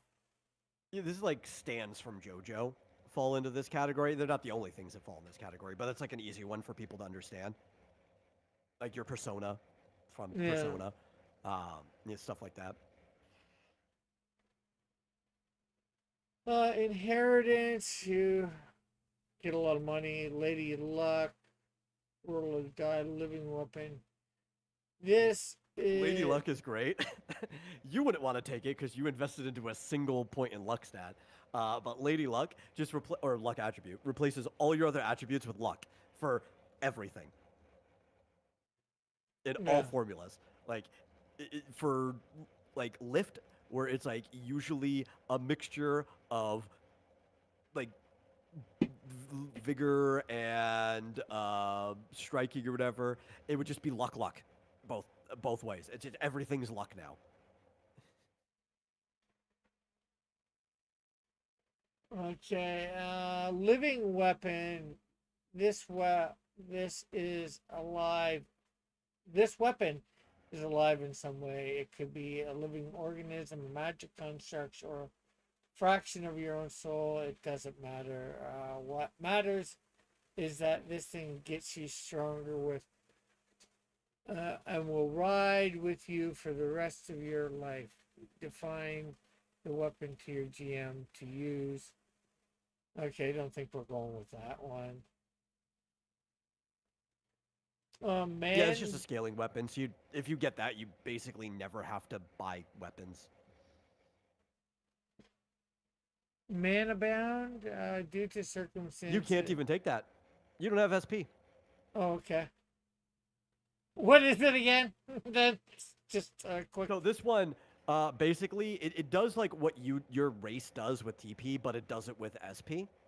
And this is for basically creatures that are no longer corporeally bound to this world, right? Like if you wanted to play a ghost or a zombie or a vampire or something like that, um, everything you do is SP, your health, all of that stuff. But also, if your SP reaches 0, you're right on death's door.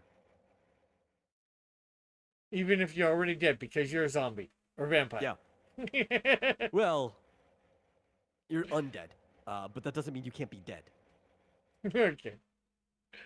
My lucky day. Once per session, you can force a failed roll. Well, I don't think that's really a good thing to take when we're only probably doing one session. So, Yeah, because you only get to use it once or up. You can use it 5 times if you took it 5 times. yeah. You're like, yes, I'm going to guarantee we win this one shot somehow. This very easy intro beginner's one shot that is supposed to like let you know what the setting's like. Passive income. It's my luck thing, so probably not a good thing to take. Relentless.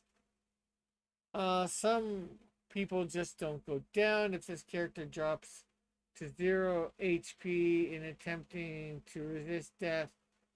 One time they come back with 25% HP and Oh, I reduce noticed this all. is once time instead of one. Let me fix that. It's a good thing, I'm reading. I have to reread all this again, but if I could catch something like that right now, it's better to get it now. Yeah. Reduce all damage.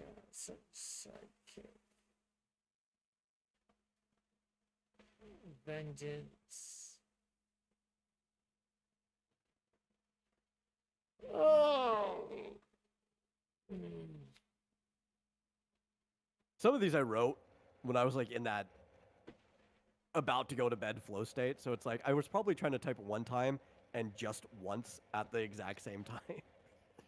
Yeah.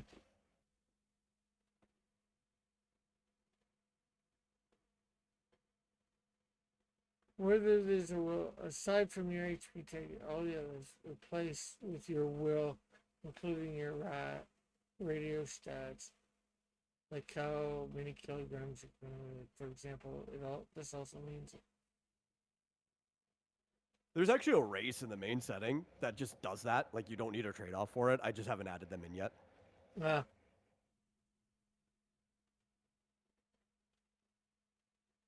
uh,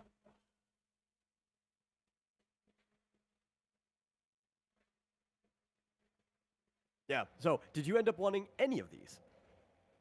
I'm trying to think. I'm thinking maybe one or two. I know I was wanting to do the Transformer thing, but you made a good point. What would I have my character transfer into that would be any sort of seem like advantage? Yeah. Like you could either make it their transform state, but then it probably would have to be like an animal or type thing. Because that's where all of your combat stats are going to be, or it'd have to be the default state, and then it'd be like, well, what'd be the point? Because I'm going to be in my normal state anyway during combat. I mean, I guess maybe if I was a car, I could ferry my friends around town. I don't know. You have to be huge though, right? Because like you're not that big. Yeah, Like, what are you going to do? Turn into a motorcycle? yeah. Well, something I was thinking of just now, really. A raptor? No, not quite. Actually, sort of taking somewhat of an example, a thing from Transformers with the Turn into a rat?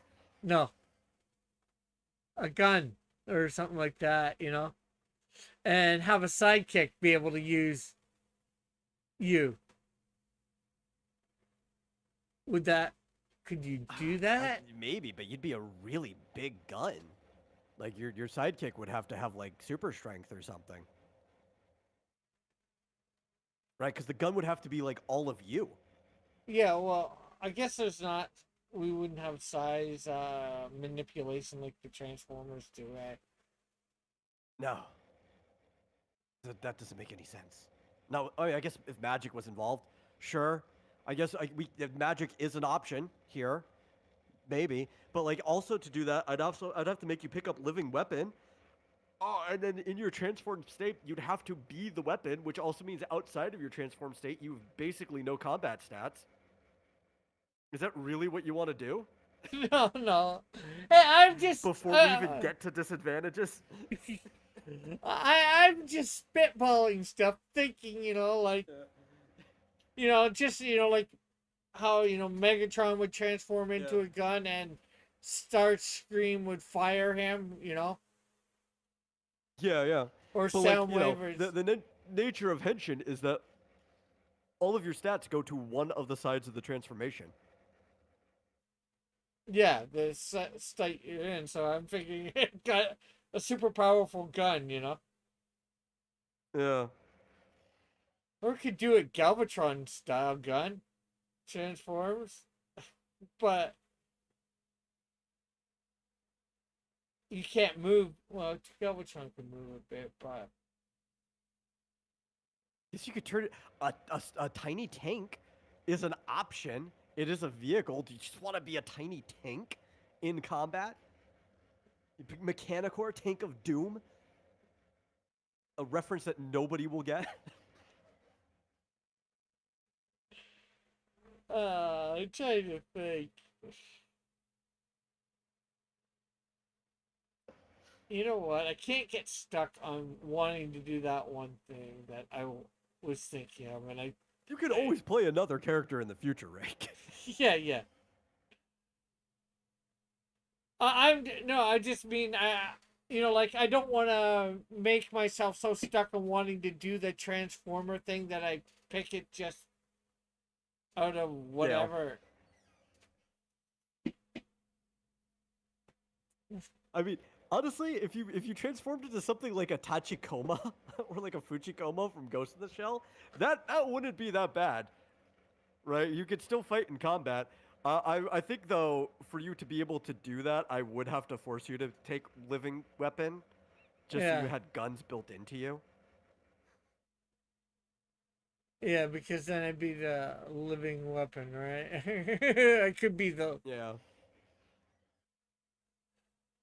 Oh.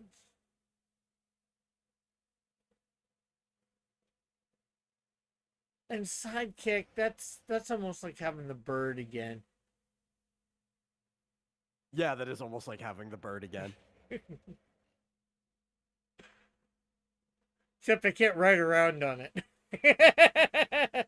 No, I mean, technically, depending on the nature, you could ride on your sidekick, but a lot of people find that unethical, and I would advise against it. Yeah. Oh.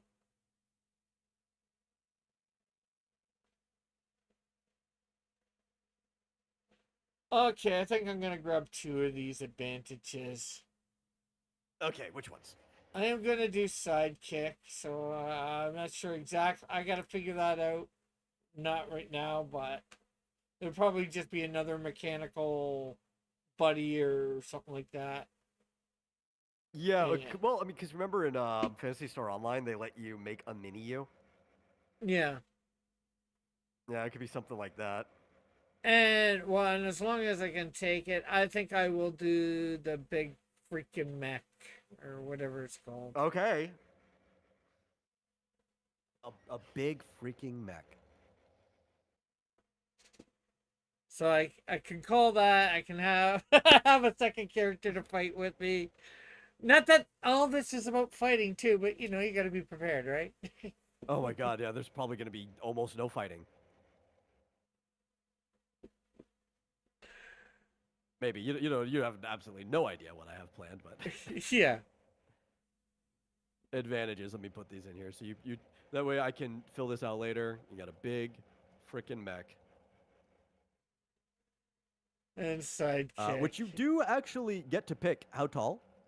It has to be between 5 and 18 meters. So what's that? 10 feet. That's wacky coming from the Canadian, eh? Yeah, okay. So that's about 16 and a half feet To to about 60 feet. So it's anywhere between the size of a house to the size of like a really tall building.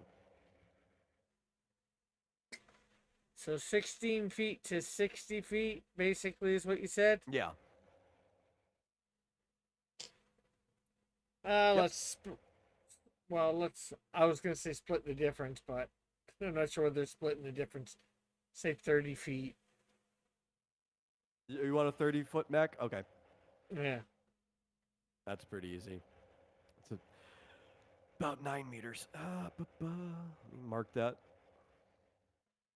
And that means I need to take 4 disadvantages. Yeah, yeah.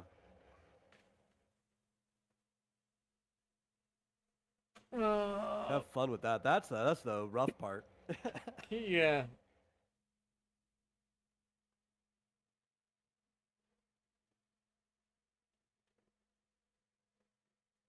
A character is either has a curse or biological defect or two spirits living in the same body, but for some reason they swap between two personalities at very inconvenient times.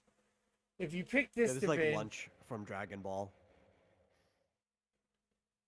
if you pick this event, it's a common trigger for the change will be agreed upon between your if you can be a sneeze, like a name, suggest, sound,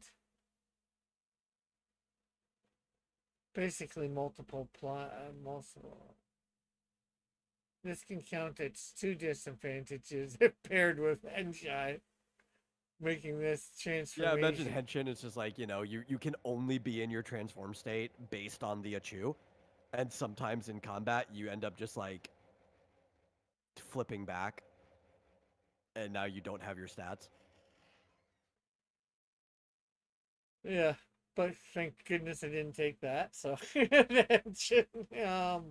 not that I'm taking this, but I might actually. It would. I think it would be interesting. Not that, and then depending what the trigger is, might not even come to apply.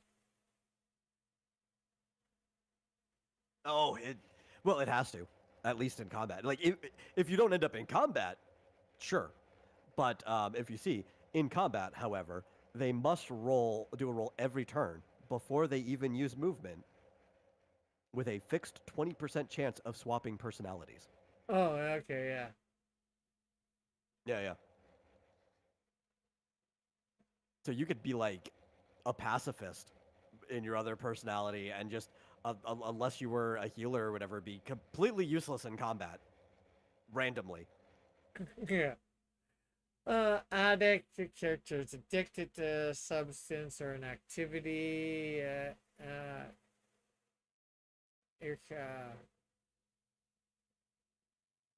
Is equally talented with both hands in a bad way. They never have. They always have 25%. Apathetic Yeah, it's as disinterest. if both hands were offhand. That's basically how that one works. Yeah. Apathetic disinterest. They just can't. You have to spend 2 points for every 1 point you gain in the genre you pick. Like, you just cannot get into horror, no matter how hard you try. So if you need to learn an ability or a talent from the horror genre, you have to spend twice as many points. Blind. Brittle. Dense as a bag of Dense as rice. a bag of rice.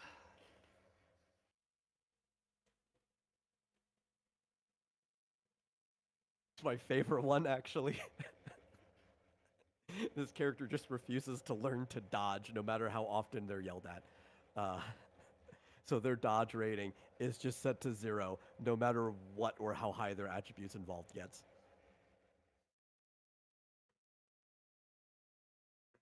Disarmed. Hobble. Humanoid typhoon. You're walking disaster. Dude, I personally want to encourage as many people to pick Humanoid Typhoon as possible. Maybe not for this one, because this is supposed to be like a demo for kind of just generally how the game plays, but I the last thing we ran is this basically Walking Disaster. I tried to talk everyone into picking up Walking Disaster. Oh, let's see.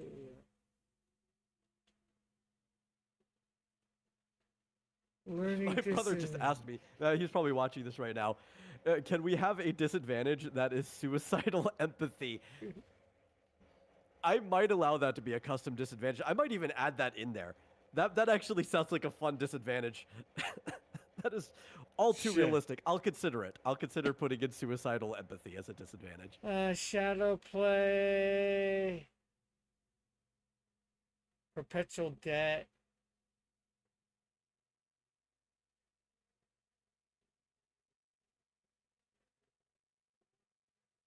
Okay, I got 4 of these to pick, eh? Yep, you have to pick 4. Now, some of those, like Perpetual Debt or whatever, you can take multiple times to cover it. If there's like one where you want 2 and 2. So you can consider that, but you do have to have at least 4 Yes. Okay, I'm because you gonna. picked up 2. Yes, I know. Oh, I'm going to do a 2. A 2! Okay. So there's So let one. me put that in there. We don't have to decide what your other personality is right now, because Yeah, we if you barely want know to what my. include the rest of I this. don't But even think. I don't even think we know what the main personality is yet. yeah, but it'll have to be something that is like diametrically opposed to that personality, Yeah, to the I point that it figured. causes potential conflict. I figured something like that. Okay. You know what? Let's do it. I think it'll be a bit funny.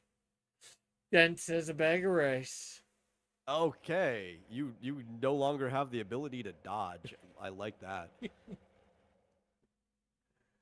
That's if nobody guesses it, that is a reference to Team Four Star and Dragon Ball because Gohan's name means rice, and Gohan just cannot dodge, no matter how much Piccolo yells at him. Okay, we got Hubble, Inaudible, Inapt. Would you like to have a learning disability? No. I think I'll take one for the perpetual debt as well. Okay. So one more. Melancholy. This character sometimes just It's the I can't get out of bed syndrome, you know, like.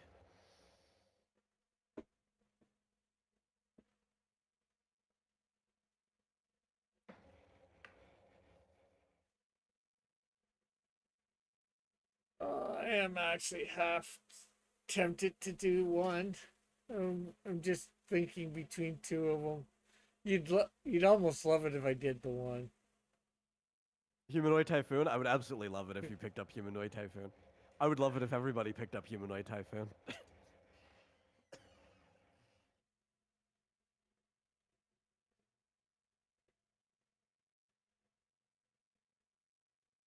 I think it makes the world a more interesting place. I'm trying to decide between that and melancholy. See, melancholy though, that sounds awful. I just want you to like think about what that means because you already have something where you have a 1 in 5 chance of swapping in combat. But then on top of that, you have an additional 1 in 5 chance of just not doing anything, and both of those could land at the same time. Yeah, I know. It'd almost be hilarious.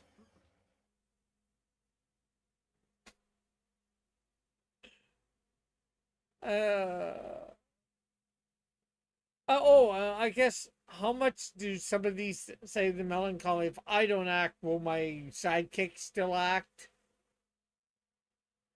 No. Or In fact, I'm going to say in this case, I mean, this is going to be down to GM ruling, but you know me, where I pretty much make it to where your advantages and disadvantages have to apply to all parts of you.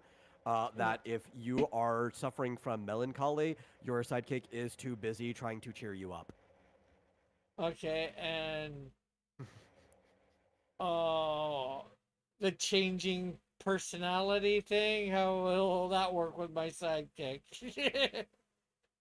Well, I think that would depend On what we entirely, since you don't have henshin to it. Because I would assume that if you had henshin, your sidekick's ability to use their powers would be with your transformation, so they would also get a transformation. I guess like Captain Marvel extending his powers to another member of the family.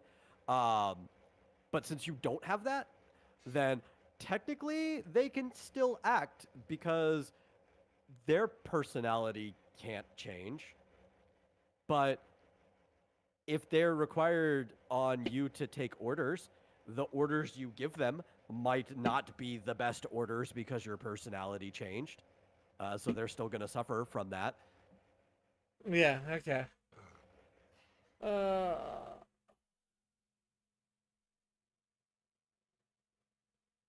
yeah, but also if I take walking disaster, your walking disaster everywhere you visit is a nightmare. When things insurance companies, when things go wrong for you, they go very, very wrong. Anytime your character fails a task, check, or roll attack instead your failure, you can only botch. Your GM should treat this as an extreme end of Murphy's Law and give you the worst practical result that could come from this situation. That's as bad as the other one, so it doesn't really Well, so matter. it can't apply if like an ability says it's got a unique chance of success or whatever. Walking disaster doesn't apply to it. It only applies to things that are task checks or like a weapon or attack rolls. And it'll tell you if like an ability is an attack roll, it says you will take an attack action.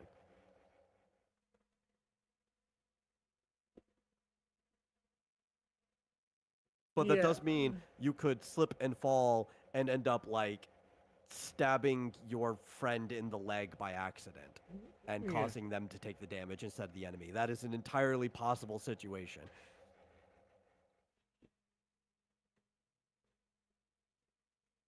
Okay. Did I kept it up? Is there? There's no such thing as a two die, right? I think it'll still roll it anyway. It's flipping a coin. So I think if you put D2, it will just flip a coin.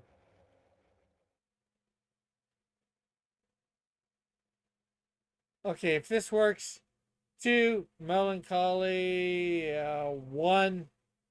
What's the number? The other. Oh, Or humanoid typhoon. yeah. Yeah. One humanoid typhoon. Two melancholy. It is humanoid typhoon. Typhoon. What a way to decide it, eh? Yeah. In the way of the humanoid typhoon, it almost feels like you lost the task check.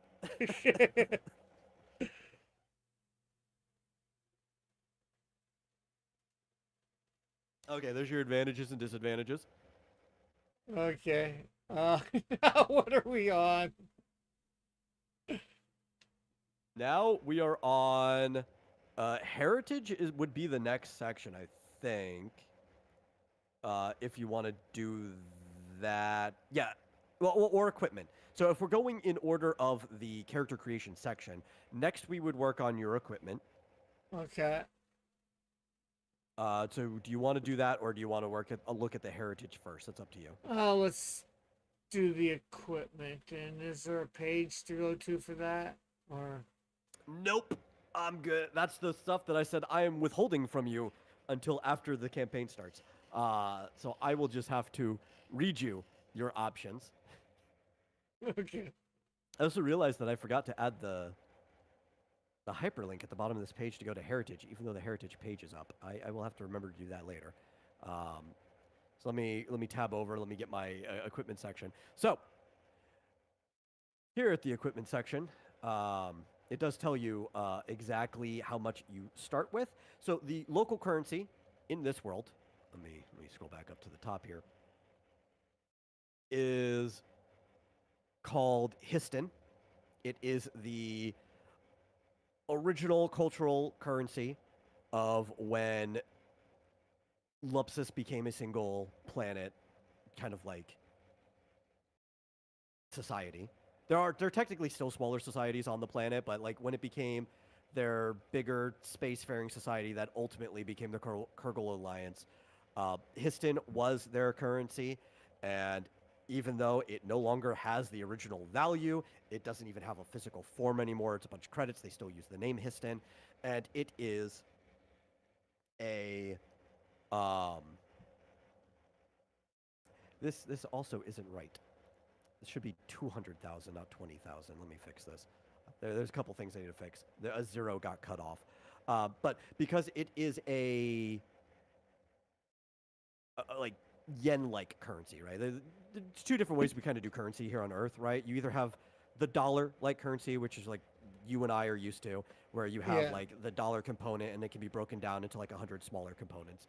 Or you have something where your currency is the smallest form. Histon is that other kind. So you start with 200,000 Histon. Okay. To spend basically however you want. Now, because there are rules to the one shot in this setting, you technically do not have to spend it on equipment if you don't want to. If you are a service member, And we did not decide on your background yet and whether you're a service member or not, but you can decide that now. It will help you figure out your heritage section later. But if you are an active service member, you can have, for no additional cost, service issued supplies where you're just equipped out.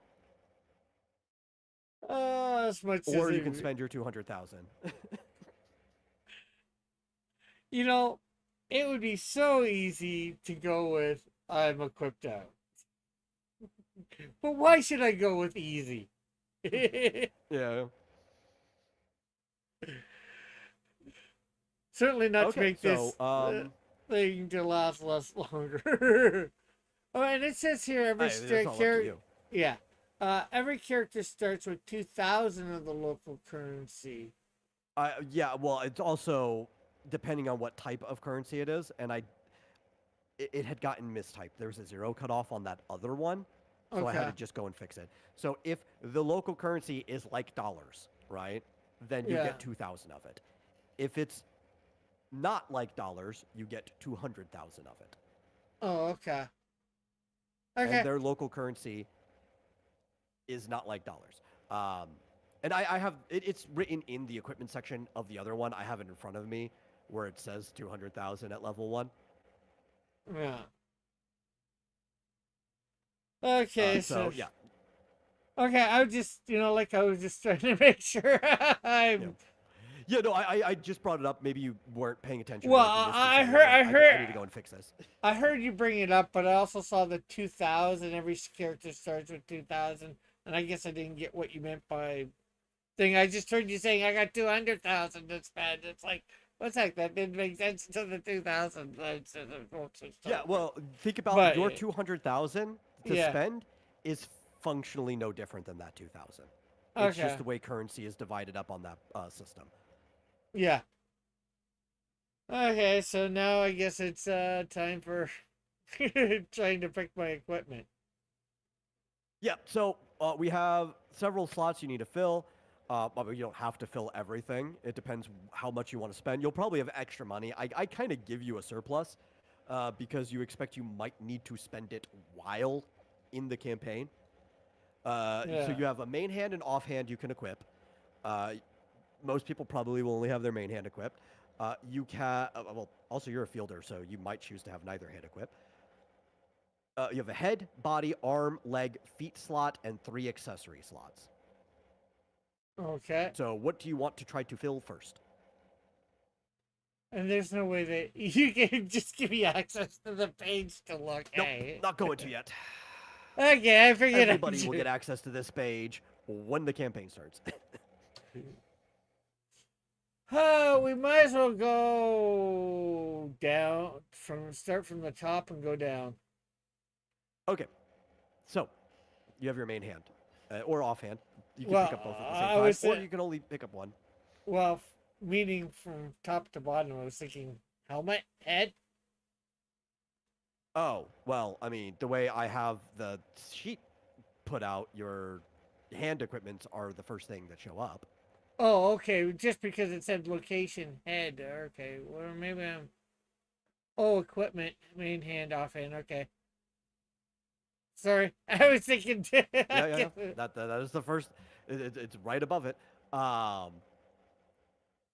So, Okay, so do yeah, you know what we'll do sort the of weapon hand. you're into? Do you want me to list off the type of weapons there are? Okay, type of weapons. Probably Okie swords, guns, dokie. blasters. Yeah, there's a lot of that stuff. So there are utilities.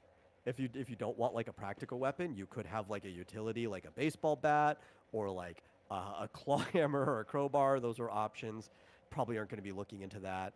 Um, No. Probably won't be looking into batons, which yes, they're like a marching band baton. That's what the diviner uses for summoning. And since you're not a diviner, you really would get no benefit out of that. So we would skip the batons. Bows, probably don't No. want. I mean, you No. could. They've got decent range, but they really only benefit the Reaver vocation. Yeah, I don't think Aside from which one, there's a expensive bow that can fold up and fit into a medium storage slot. That one can be pretty handy for most people to have, but you could also just get a handgun, which fits in a small storage slot. So anyway, curved Yeah. blades also probably not interested in because you're not a reaver. I mean, they're cool. You can still use them otherwise. Yeah. Well, I guess I'm half thinking not that she'd Fist be weapons. using. Okay, I guess it's that. I was thinking, I guess, three different types of weapons then, maybe? Well, the two That types of she. weapons that the vocation you're starting with really likes are fist weapons and the photo skates that I mentioned to you earlier. Okay. Now you can use any weapon, but those are the two that the vocation really likes. Okay. Well, the skates go on her feet, right? Yes, but they count as being equipped in your hands. Okay. Well, because they're actually they go on top of your shoes, so they take up your weapon slot. Yeah. Okay. Okay. Let's. You know what? I'm gonna get those. If I can. The photo skates, yeah, you absolutely can. It's like Okay. the whole point of your vocation. Well, I Or the thing wasn't. that really I makes it thought different you than said. other people. I thought you said earlier that you might have to find them or something or whatever. No, I didn't say that about that. That must have been mishearing or something. But Yeah. okay, Yeah. so Yeah. at the start, I'm only letting you spend money between tiers F and E. The way weapons are done in this system is that they are tiered, eh, basically every 14-ish levels, right, up to level 100. So that start with F, they go up to E, D, C, B, A, and then the final tier up to 100 is S tier, and then things that go over 100, some like legendary weapons stuff that like might even scale built into them, or stuff that would go for the rest of the game are double S and triple S tier weapons. But at the start, I'm only letting you pick stuff up to tier E, which is really for like almost 15 through 29, right? Um, Mm. you have, let's see, 4 photo skate options for tier F and 2 for tier E. And your options are league standard skates, like an athlete would wear for skating. Uh, these cost 13,500. They do 2 times your speed plus a D4, or plus a D12. This is actually the real reason you may not want them is your speed is probably going to be really low. Yeah. Looking at your stats, right? Well, not really. Your alacrity's fine. It's not one of your lower stats. You could probably still benefit from these. But you're not going to have high striking, right? I think. Actually, no. Because the way it played out, your speed is actually slightly higher than your striking. You might want these. Okay. What Okay. what are the other ones? You said You 13,000 have five. leapers. Leapers do the same damage because they're the same rating, so it's 2 times speed plus a d12. Uh, but they also give you plus 10 faith, so they cost more. They're 15,000. Uh, Vital skates, which cost slightly more than that, same damage, but they have an ability called ping back. And ping back is like your scan sensor ability on hit. If you manage to hit them, after you've done your damage, it reveals the target's current HP. Grinders, which are skates for grinding, and those do the same damage, but they also give you plus 25% movement while you're wearing them. Those cost the most for the tier. They are 17,500. And then for the E tier, you have pro skates, which have no Oh, bonuses. oh, They're basically just the oh. upgraded version of the league standard skates, and hydro skates, which give you plus 25% water damage for 4 times speed plus 2d12. Okay. The one that you said does the ping. I'm not sure whether I heard the price for that. Was that That 15,000? was Same as. 15,250. Okay, and the grinders were 17,000. 17,500. Okay, and then the two E tiers are what again? Sorry. 25,000 and 26,250. Okay, and well, what do they do? What do they do again? Sorry. Okay, so they do 4 times speed plus 2d12 damage. And that's the The ones more that. expensive one does plus 25% water damage. Uh,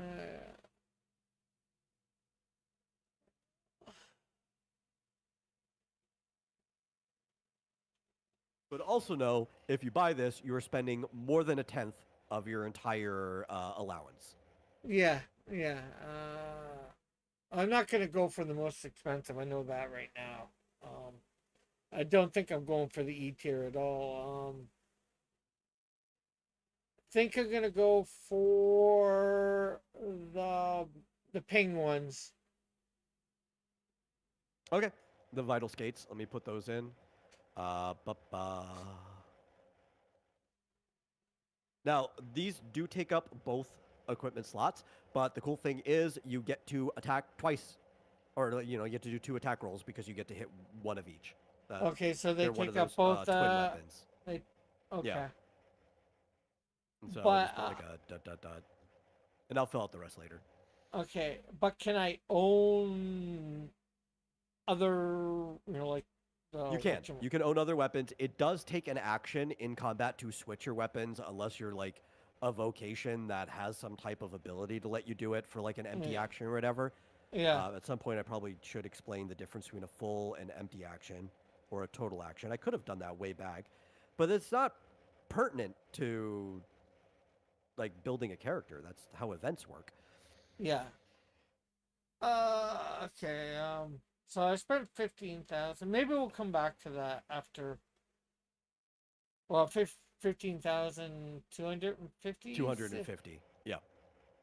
Okay, of 200,000. So I have approximately just 17,750.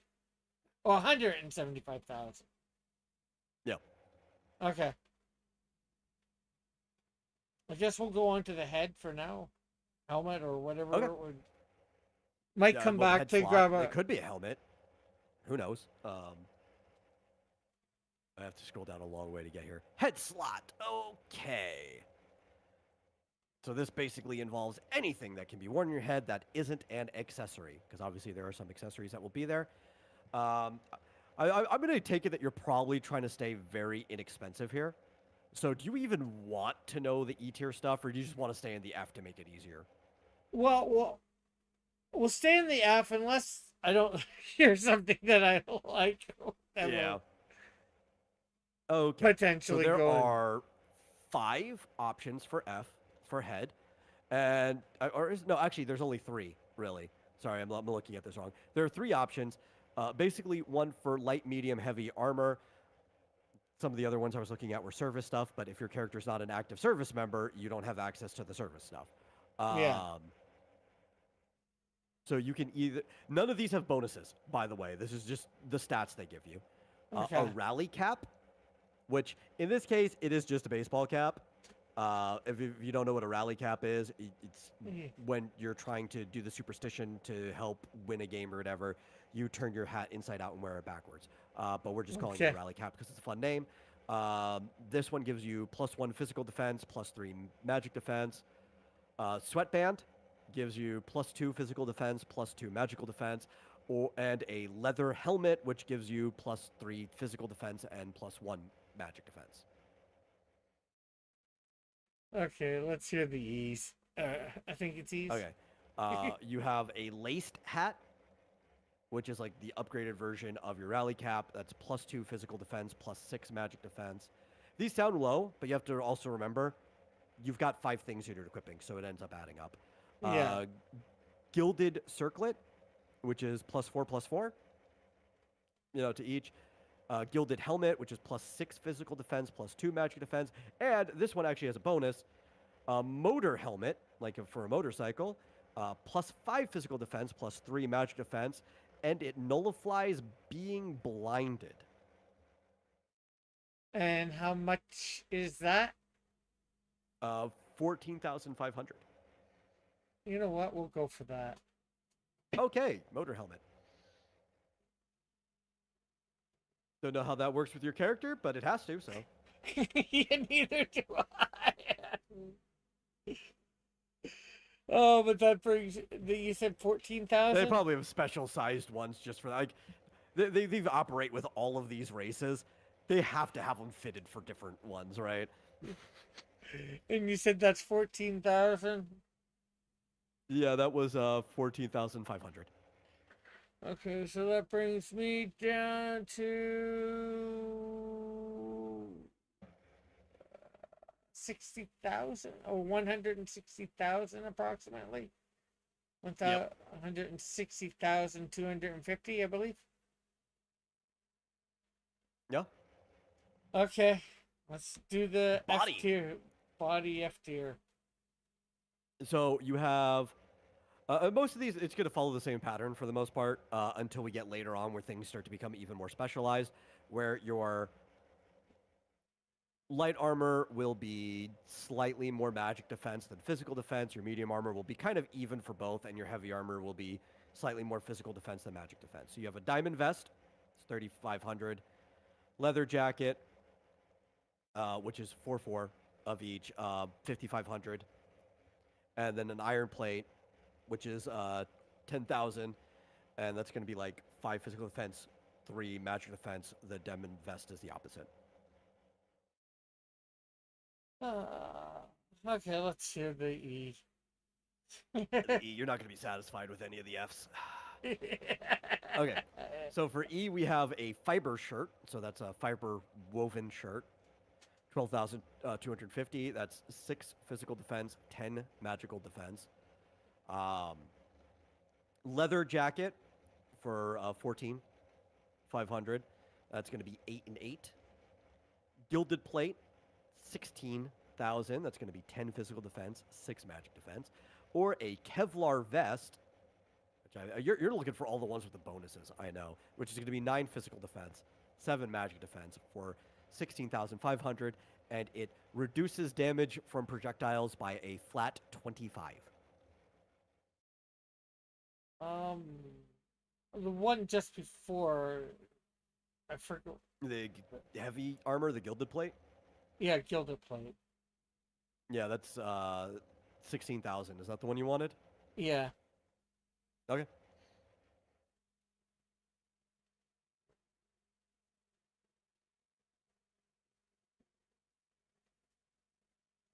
And that brings me down to 145 or 144 Okay. Arms? thousand. Go ahead. Let's do the F. Hopefully, I'll be satisfied with some Fs.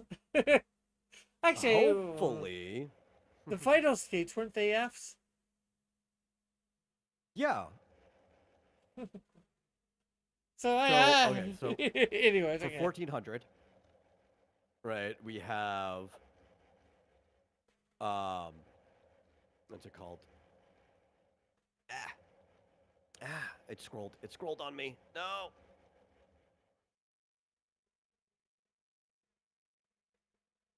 I have to get back to it. For 1,400, we have athletic wristbands, which is +2 magic defense only. Driving gloves for 2,500, which is +1 physical defense, +1 magic defense. And for 3,000 exactly, you have a iron gauntlets, which are +2 physical defense. I'll do those. Iron gauntlets, okay. They just sound a little bit better. Just some of them just don't sound all that. look, Well, look a this is little. starting equipment, right? Yeah. So, Well, no, and like like the you have to red. understand like everything added up together, and then how much damage that the enemies are actually going to be doing at that level. It's like that's all you actually need. Yeah. Well, no, I'm just thinking the armbands. I'm thinking like those. Oh, yeah, It sounds like I'm yeah, like thinking little those. fluffy sweatbands. Yeah, Yeah. It's like no, I cannot see that on this robot. It just makes no sense. I don't know, man. That'd be stylish, you know. Yes, but is a robot going for style? Some of them are. Yeah, I guess. Okay, anyways, legs. Okay, so legs, we have thermal tights for 2,000. That's +1 physical defense, +3 magic defense. Knee pads for 3,500, and that's going to be +2/+2. And iron greaves for 6,000, which is going to be +3 physical defense, +1 magic defense. That's 6,000. You said the last one. Yeah. Yep. You're probably wondering too, like, why are the prices different if the stats average to the same? And part of it too is early on, physical defense just matters a lot more. Yeah. Well, you want to know Just straight something? up. Other people probably Yeah. might be. I'm not.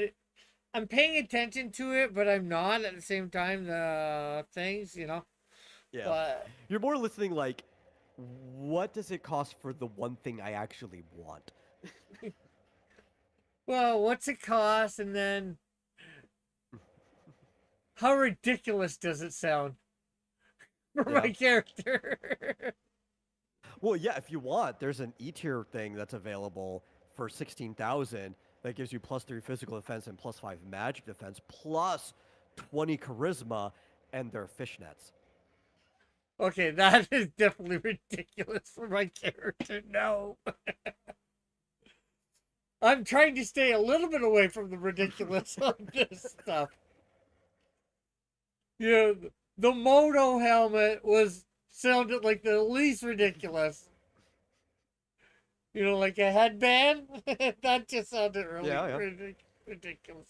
Okay, let's go for. We running around like Borovo and old Greg's tutu. Yeah. Okay, let's go. Let's hear. I know you said one you like for the legs. The other ones are fiber leggings. So they're fiber woven leggings. 13,250. It's +2 physical defense, +6 magic defense. Leather chaps, 14,500. That's 4 and 4. And gilded greaves. So those are, metal greaves, but painted gold leaf. 14,500 for +6 physical defense and +2 magic defense. Let's go with those. Okie dokie. They match your plate anyway.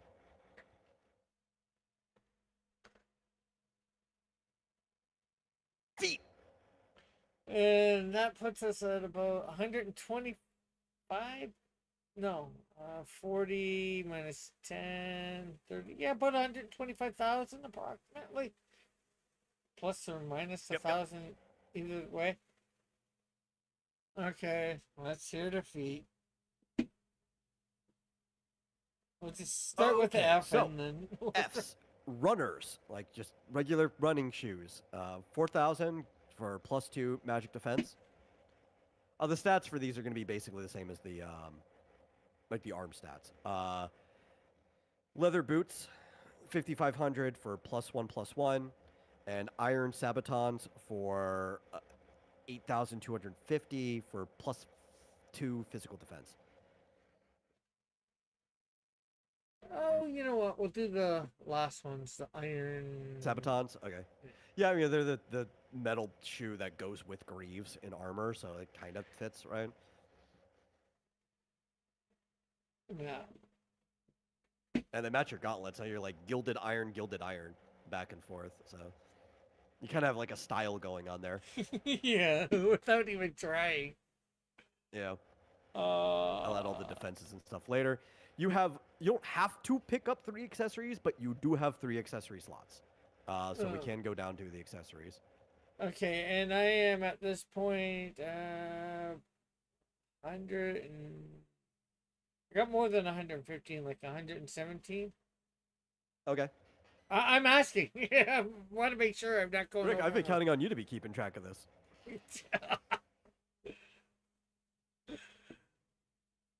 Oh, I mean, I have your stuff written down. I could double check like them later. I just don't care right now. Okay. Yeah. Okay, I guess here's some accessories. Yeah. Mostly because like I highly doubt you're going to spend it on. That's why I don't really care that much. Because I give you enough so you can have some spending money once you're in the game. because you might need to stay at an inn, or well, you're not going to because it's a one shot, but maybe at the end you want to spend some money, but you might also get some rewards. But this is blankly for anybody starting a campaign. Period. Yeah. They might need to stay at inns. They might need to do this. They might need to rent a taxi to get somewhere. You need to have some spending money, so Yeah. that's why you have the amount that you have. I really don't expect people to blow all of their money on equipment. Okay. Okay. Well, we'll hear Okay, so the. we have several types of accessories. We have enhancers. We have ammo, but you don't have guns, so you don't care about that. And tuners, and you don't have the Viner summon, so you don't care about that either. So basically, just the things that enhance your character. So for F through E tier, we have things like sunglasses, which can also nullify blind. You don't really need that because you have a motor helmet. Um, maybe you would have preferred the sunglasses. I don't know. They're very cheap sunglasses. They only cost like 100. They would break if you looked at them wrong. A hairpin, but I don't know if your character even has hair, so that might be weird. For 500, gives you plus 10 resistance. A black choker for 500, which gives you plus 10 charm or charisma.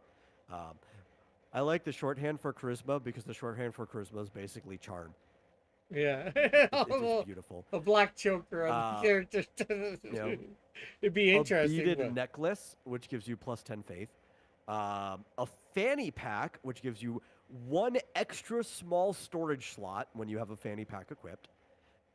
A satchel, like a side bag, gives you 2 medium storage slots when it's equipped.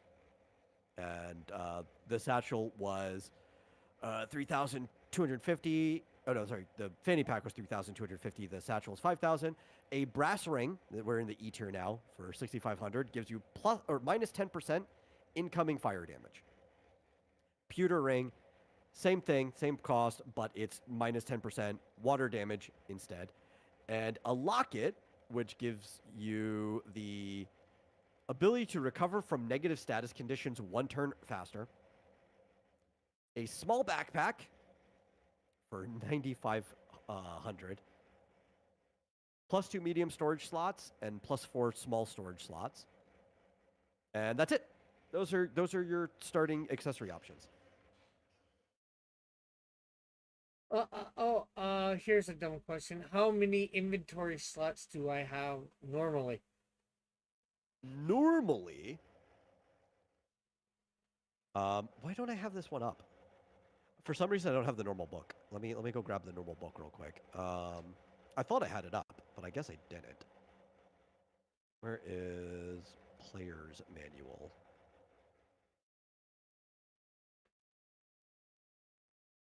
I have to jump to the equipment section of that one because that's the one that has actual rules for this. Yeah, no problem. Yeah. And it's a very big document, so it's taking a while to load while I'm getting to it. Yeah, no problem, no problem.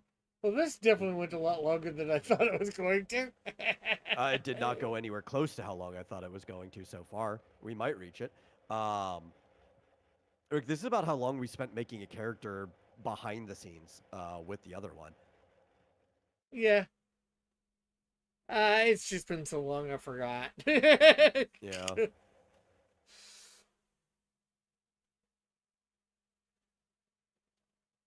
Oh, and what was the last thing before the backpack? The last one right before the backpack was a locket. Okay. You know, like a little necklace that is locked and has a photo inside or something. Yeah. And that gave And that one lets you recover 1 turn earlier from a negative status effect. So, rules for carrying. So unless you have hammer space, which you do not have that ability because I'm not giving you access to the general abilities for this one shot. So no hammer space for you. A character typically has 4 small inventory slots on their person. Okay, and A small inventory slot is, I would say, like roughly a pocket or like a size of a can of soda. You can fit like 1 recovery item in one. Okay, I guess this is also a resource tight game, just so you know. Meaning you need a lot of resources or don't need a As in, you have to manage your resources well because you don't have a lot of space on you. And you can always buy more space, but the space you buy takes up space, right? Like how a backpack takes up an accessory slot or whatever. Or you can get like a van. No, I don't think any of you guys will be buying a van. Um, because they're really expensive, or something like that, and you can store stuff in it and park it like near where you're going, but you can't like take a van inside a dungeon or something. So you are limited to whatever storage space you physically have on you. Yeah. You can also get the hammer space ability in later stuff when we get around to that, and that scales with your level. But hammer space is also really expensive. It's 25 ability points, which is all the ability points you start with at level 1. So it's like if you want hammer space, it is literally the only ability you get. You are the team's pack mule. Okay. Well, we're not getting that right now, so Yeah. I'm gonna go with the backpack to Yeah, get a you're going to be little. responsible. Yeah, and I think I'm gonna go with the locket as well. Okay. So how much? You need me to That tell you the prices again? I think it was like 9,500 for the The backpack, backpack, yes. and I'm not sure whether I even heard the price for the locket. It was 8,000. Okay, so that's about 17,000. So that brings me down to about 100,000 if I'm correct. On or about, yeah. Uh,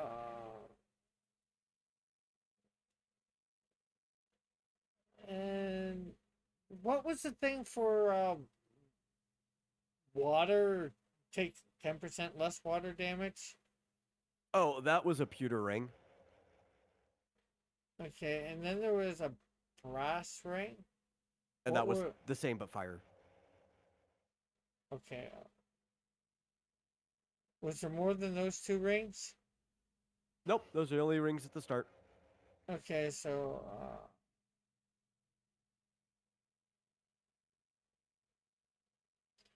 and how much was the one for the less water damage? Oh, they're both 6,500. 16? No, 6,500. Oh, 6,500. Yeah.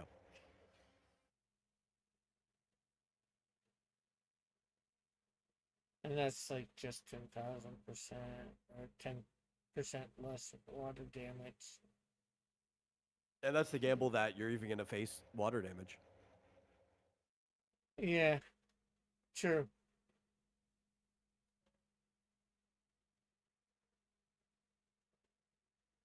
Uh, I mean, you know, you could always end up making a wizard mad, and he might end up using water damage on you. You never know. yeah. You know what? I'm You're a gonna, machine. You might be adverse to water, you know? yeah. Um, you know what? I'll take the ring for the 10% less, what you call it, The damage. pewter ring? Yeah, I guess that's the one, what it's the one that's called. That was the water damage one. Yeah. Okay. Well, you're filled out on that stuff. And the only other, well, heritage, I guess, would be next. To actually figure out what your character's heritage. Okay, Um, I is also said like earlier you could have closed that. It's a good thing you didn't, because we are going to have to do more rolls later. Because I remember us saying we're making you a level 1 character, but you're actually going to be playing a level 5 character. After we're done with everything for level 1, we're going to roll your next 4 levels. yeah. Uh, oh, heritage isn't linkable there. Yeah, I need to fix that. You could still find it from the top, but Is it on? Is it on and the I right? actually can fix that now. Yeah, it's settings guide There we for go. kernel space. Yeah. Heritage. Let me go fix that right now, though.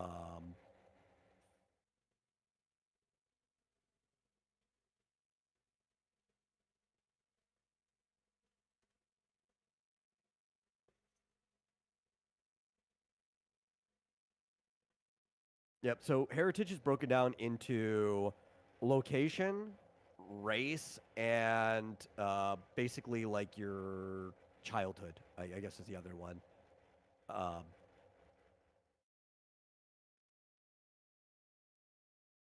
oh, you know what? No wonder it's not linked, because that's the wrong heritage. The reason there's no page there, that's why I'm blanking out on myself. The reason there's no page there is because that's the heritage for the main book, not for the setting we're in. Yeah, like Kino City. Is this Yeah, the right one? the heritage link in the settings book was after races where it was supposed to be. Like that one was right. Yeah. So we have location, we have race, and alliance, which is your background. It's basically how you grew up. Okay. Why did And one of these double up for some reason and become bold? I don't know why.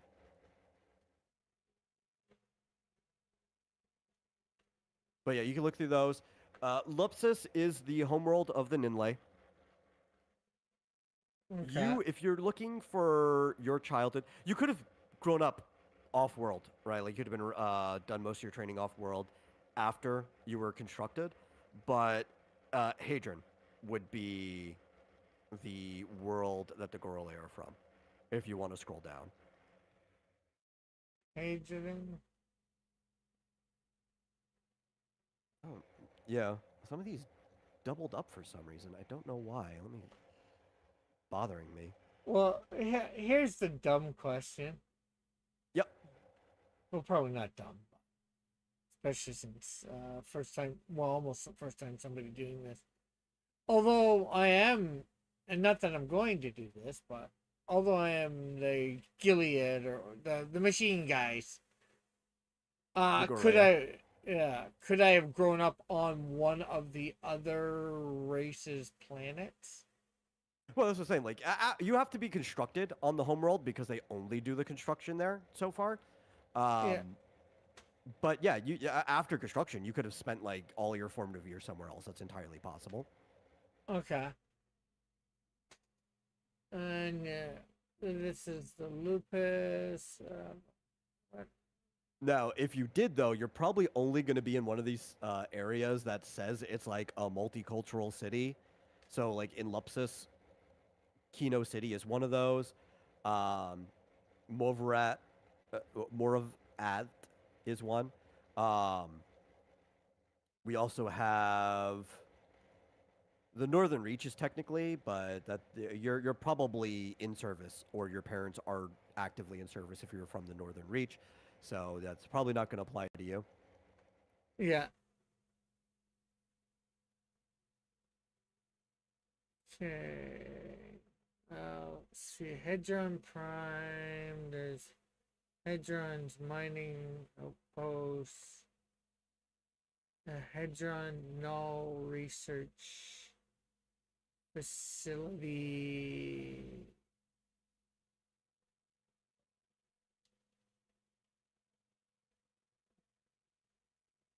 Starting reputation.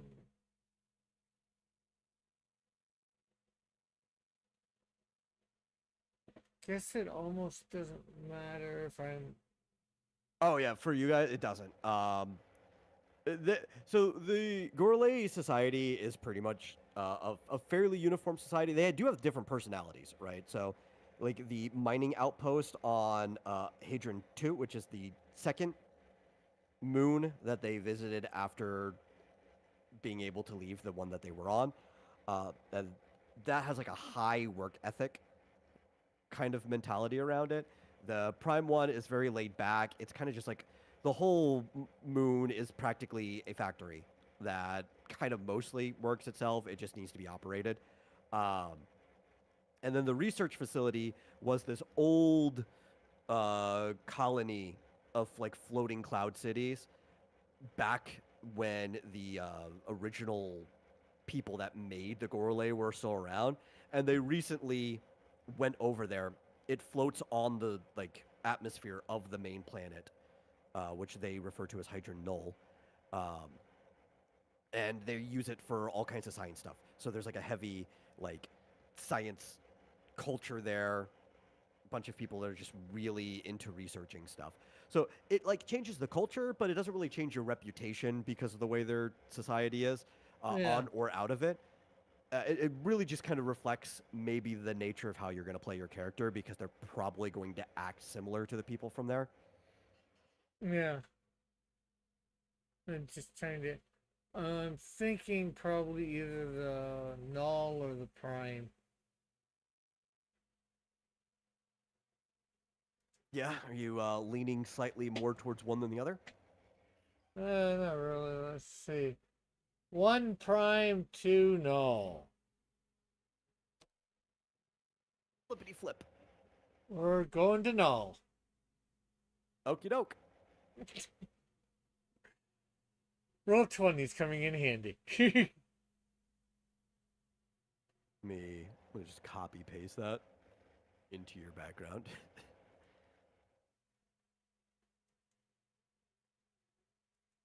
We already did Yeah, the and you can't pick one raid. of each. You're probably just going to be your race, right? So, like, if you did grow up under another race, this would be here. But it even says like 99% of people are raised by the race that they are, right? So your background's just going to be Gorley. I'm pretty sure we don't have Yeah. to change it, especially because you're Yeah. from Hadron. So, did you say Hadron Prime or Null? I already No. did. Null. Okay, I put the wrong one. Let me fix this. Okay. So yeah, your Gorley. We don't have to put that. The cool. Well, I guess we should still put it there anyway, to remember the bonuses that you're going to get from it. But it's you get +5 in the mechanics talent, just by default, and -10 difficulty towards any task check related to inventing. Okay. So you get an alliance background. So this is basically your how you were raised and your relation to the alliance before becoming a member of the service, in any capacity. There's civilian family, no recent alliance history, also sometimes referred to as new bloods. Merchant family, which technically is kind of the same as civilian family, but because of the merchantry and having to be on alliance vessels your entire childhood, you kind of have more understanding of how the systems work. You get bonuses to like negotiations and stuff like that. Nobility means you come there. I guess there could be nobility for the Gorley. I'm telling you, I'm not imagining their society is like that. Yeah. That one just doesn't really make sense. I should probably put a note for there too that it doesn't really make sense for the Gorley to have nobility. But I guess you could be raised by a noble on another planet, Or and be like, well, this is like my adopted son or whatever, like. or maybe it's just, one that has a high standing somehow. You know, done many inventions or whatever for the race. Well, you're born into nobility. Um, City assignment, you just grew up in the city while your parents were doing assignments in the city. Service vessel assignment, possibly one of the escorts for the KACV Ural, which actually that could have been another background. I forgot to mention the Ural, which is the first deep space colony ship that they have. That's like God's 50 kilometers long or something like that. I'd have to go back and check what my exact specs were on it. But it's basically just a floating colony in space. But the service vessels are the escort ships that are like a kilometer long around them, and there's a lot of those. And there's a bunch of other service vessels. Some of them are just constantly going between space. They aren't necessarily escorting the colony ship. But that one wouldn't be your background necessarily because you are putting your background in Hadron Null. So would it be an ambassador family because those spend on a place outside? Oh, well, maybe you could have spent like the early part of your childhood or early at the Null and then became an Yeah. ambassador family. That's possible. Yeah. But you're pretty much looking for either probably civilian Or or city. merchant. I'm thinking. I was thinking even city, right? I guess. I mean, they are floating colonies. The city assignment would work for those. You grew up in one of the major cities under under either both parents that were in the service assigned there. Are Gorlai assigned service like the military service that Well, you if you're were? part of the alliance, yeah, they do get assigned places like anybody. Negative 20 difficulty to task check. And Gorley do have parents, even though like they're built as adults. You do spend like the first 10 years training under the two Gorley that basically gave you the information for your AI training or whatever, you know. Yeah.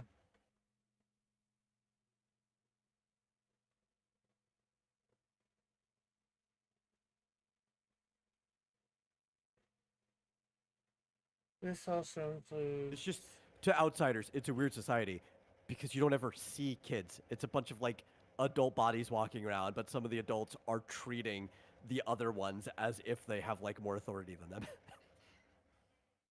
And this includes social aspects, also like navigation and investigation. Yeah, and it's pertains to that particular city, right? So you don't Yeah. really get any buffs outside of that city. Okay. Well, like say, um, merchant families, their negotiation trade works everywhere because, especially in the alliance, because they have to trade with everyone, right? So it's like, oh, you also get stronger modifier, right? That one's like a -10 difficulty, while the merchants is -20 for you, well, or city assignment, while merchants -10 because it's a specific place. So anything that's like more specific gets stronger buffs than something that's broader. Yeah. Oh. Tim, Hey, Tim. how you doing? Okay, I guess I'll just go civilian family. Okay, And is it's gonna be the most common one, honestly, for the setting. This section's also very short by comparison. I'm definitely going to end up fleshing it out more as we go through, because there's definitely a lot more information for each one I can add. This was just like minimum viable amount, but like, dude, the heritage section for the main book is going to be so long. That book is already over 100 pages long. Tim says, "Sup, metal." Not much, as you can probably tell from the title. We are doing a character creation based on metals. Role playing, Actually, this book is already over 100 too. role playing game, Game, yeah, tabletop yeah, the, role the playing. tabletop role playing game for X Dynamis Dynamis Chaos. cast. Okay, so I guess it's on to Well, that's ability. it, yeah. That's it, or do we have No, no, ability? for the heritage section. Yeah. For the heritage section, that's it. Yeah. Okay.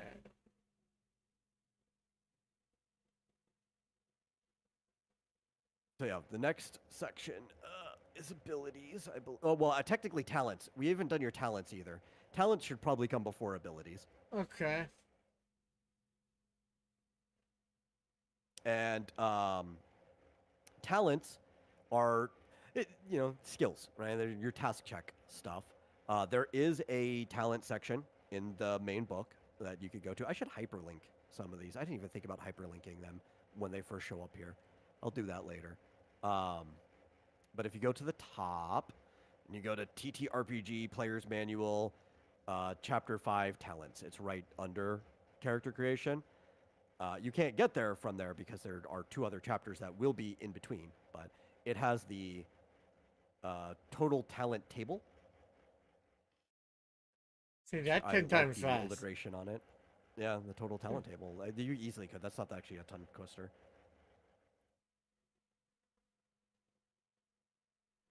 But T is Okay. also not that hard of a letter compared to a lot of other ones.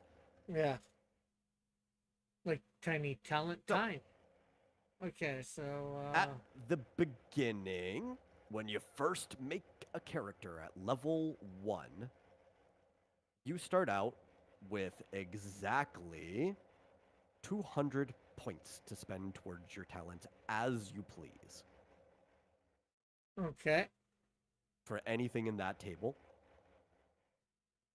And how much are they And you per? also may not, so you can only learn ability at 10 or more. You can't put any less than 10 in ability when you start or into a talent. Um, but you may not exceed 50 times your starting level. And since we're starting at level 1, you can't exceed 50. Points. So we have to choose somewhere between 4 and 10 talents. 4 and 20. Okay. Because you can't put less than 10. So, 200 Oh divided yeah, by 10 5. is, yeah. Yeah. Well, can't put less than 10. Okay. Yeah, because Yeah. 20 10 times would be 200. Yeah, I knew it was. This table is not doing what I told it to do. I'm going to go fix it real quick. I told this table to function a certain way, and it decided it didn't want to function that way.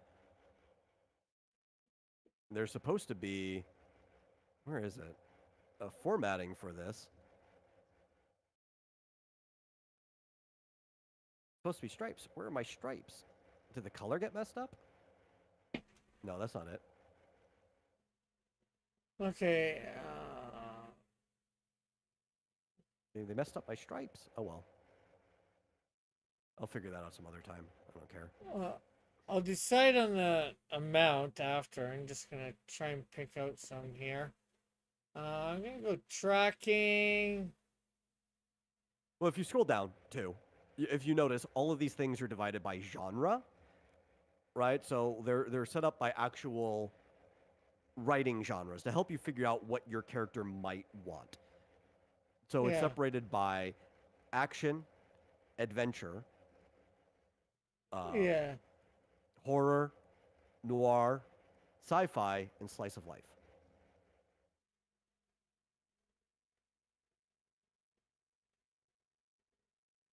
So you could just pick them out one by one through all the table, or you could like actually look and see which ones seem like they would be more important for your character.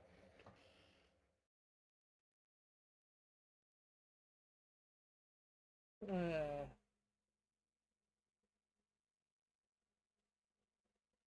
Intimidating. Let's see. I was thinking tracking, stealth.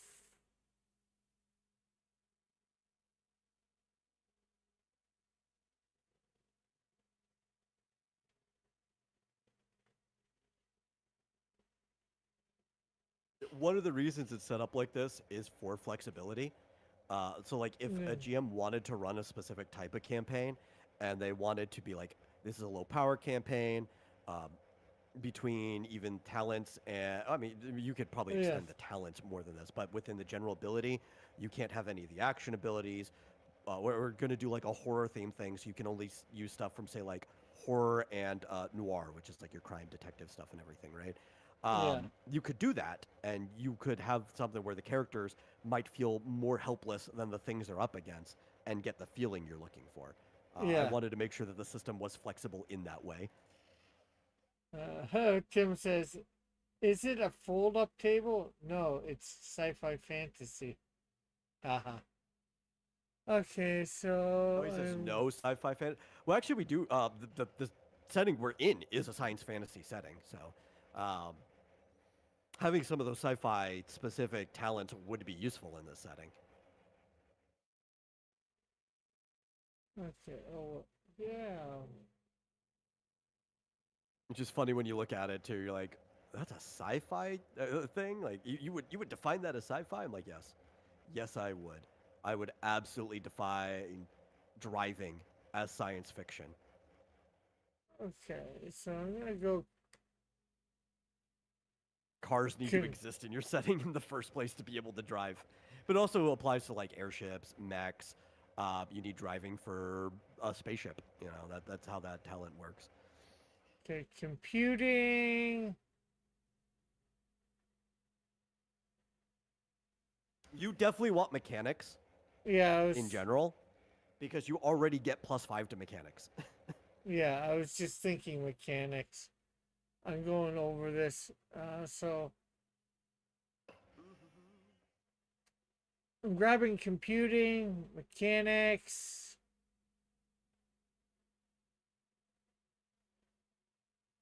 You can also pick hyper specialized, like if there isn't a lot of different things that you want, and be like, Yeah. well, I want mechanics for engines and I want mechanics for reactors. Or like if there's a specific thing you want the character to be good at, you could pick that specific thing too. And when you do have that specific thing, task checks being more refined for it tend to be easier for you. But then it also means that you don't necessarily have the ability to do the broader stuff.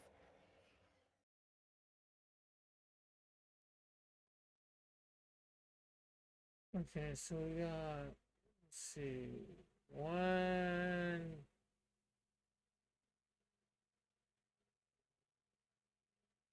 two,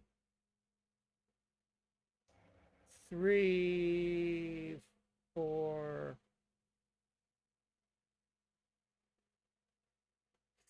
Geez, there's only about four that I'm thinking of. Well, maybe five.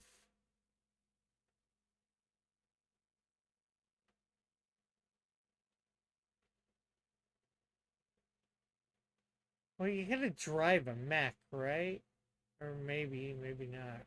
Uh, well, if you look down where it's like, um, you also need, say, like licenses depending on the world you're in. Uh, you do need like individual talents. If you get a license, you technically already get the sub talent for it. But driving motorcycles, driving CDL, driving mechs, driving airships, these are sub talents for the driving category. If you want your character to only really be able to drive their mech, like they haven't had any experience with anything else, you could just start out with driving mechs, implied that they already have their license for it in the alliance, and you're just good at piloting your mech from the start.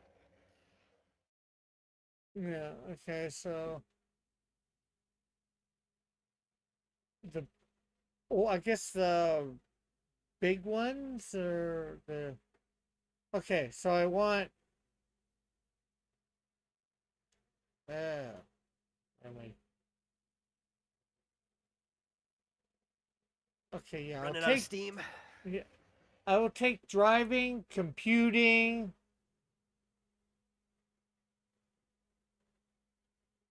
You know what? I'll go investigation, mechanics,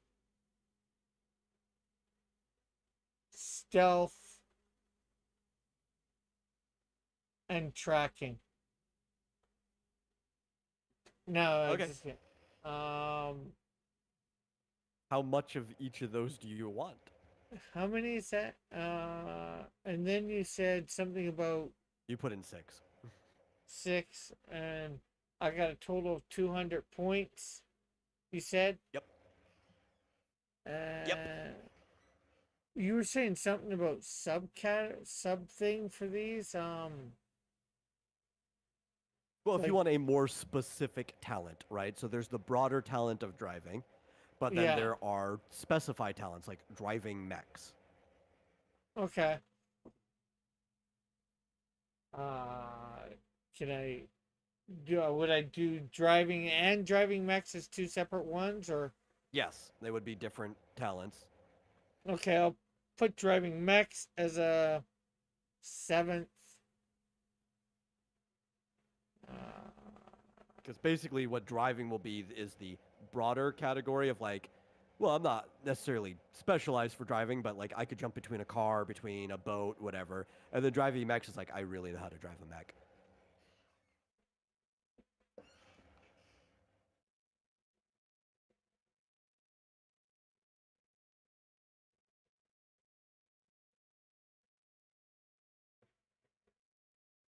I'm just trying to think if any of these others might need more.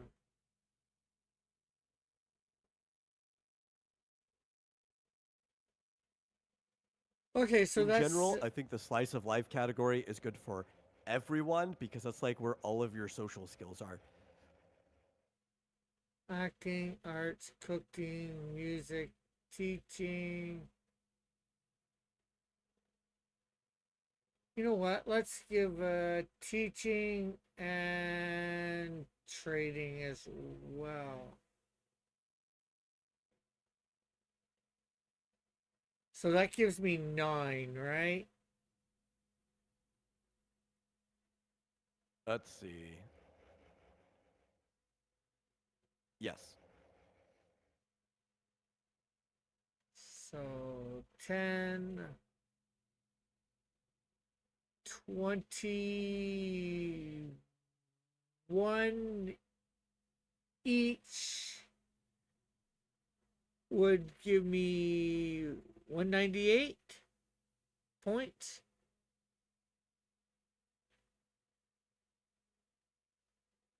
189? 189?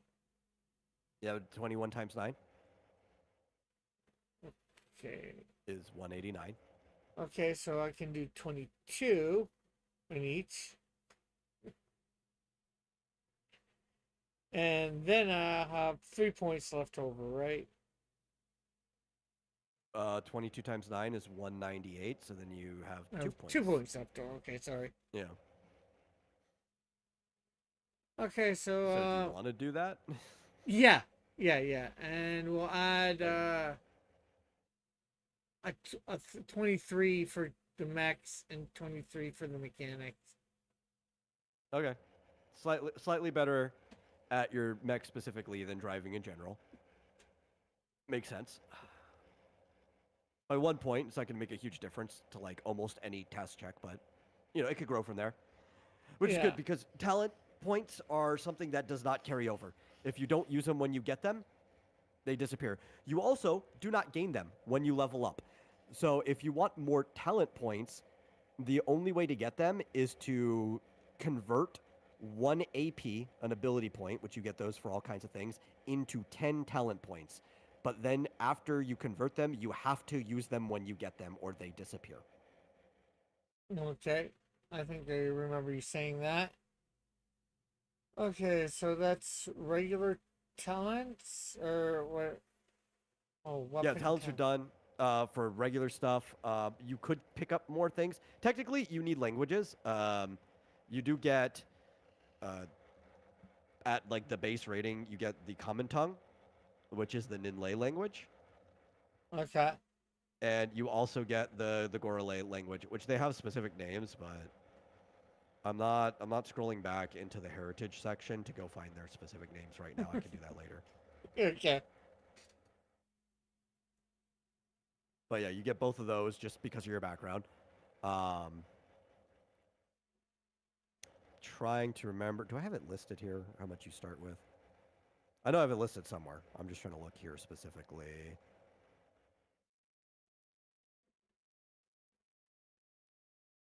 think it's underneath all of this stuff.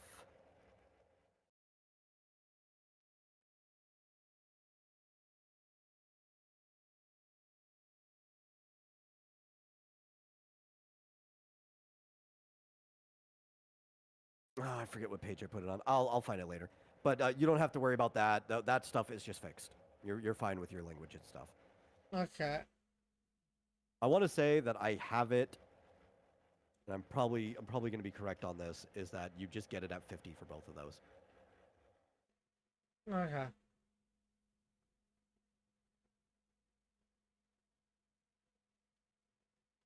And abilities, are we doing those or not? Or Yeah, is yeah. that That's going to be on your vocation page that we had up earlier. okay? And so when we go there, you start off with 25 ability points at level 1 that you can spend on whichever ability you want. Some of them do have prerequisites, so you have to buy the other ability first.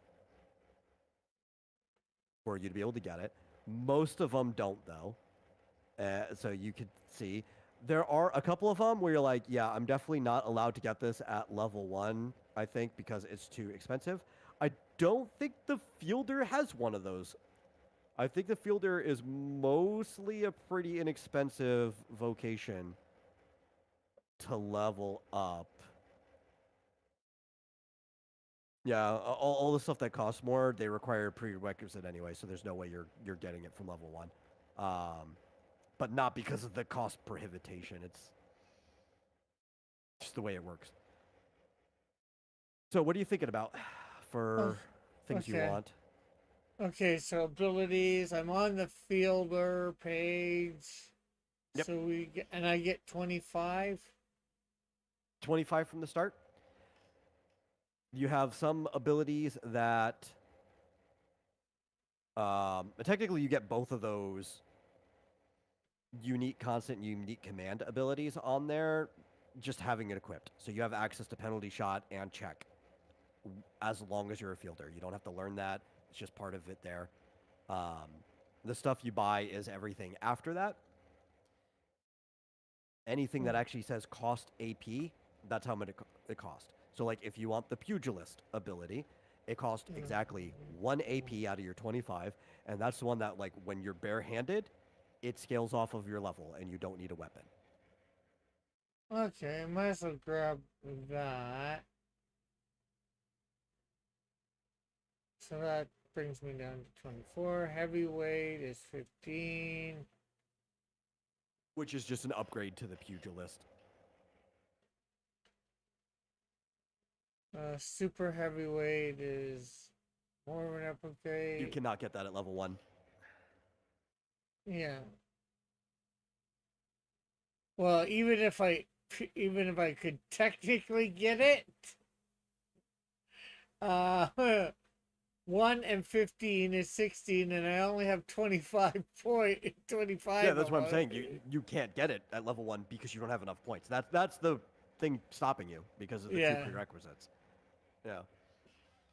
Conditioning, intensive training. A lot of these seem like they're prerequisites, like you said. Yeah, well, conditioning is basically if you choose not to wear armor, you can scale in a way that your body is as tough as armor. Playmaker 5.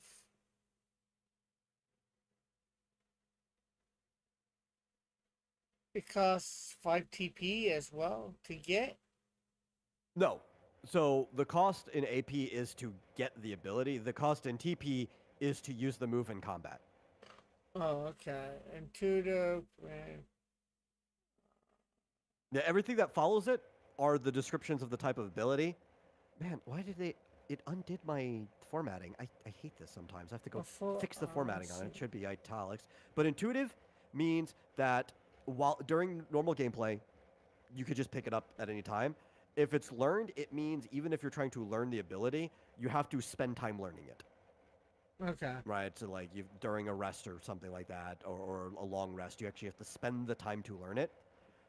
If it's learned with an asterisk, it means you have to go and learn it from some other person that knows it, like a trainer for your vocation or something.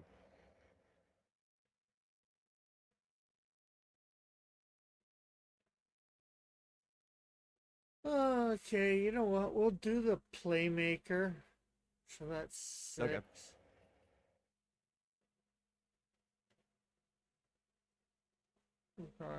Photo skates equip. Learn. Yeah, so there's several ones in here that are just like you feed up to 10 AP in it and you get like a percentage bonus to it equal to the amount of AP you put in there. And I have the photo skates, right? Yes. I requires photos. A full action kick of a ball of photon energy at your opponent with a COS. Uh, It's a chance of success.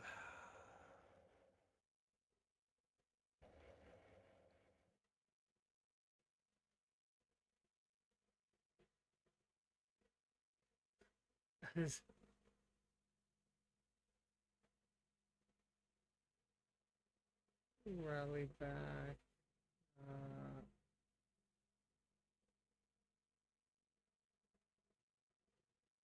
a bunch of boost, fist, intuitive.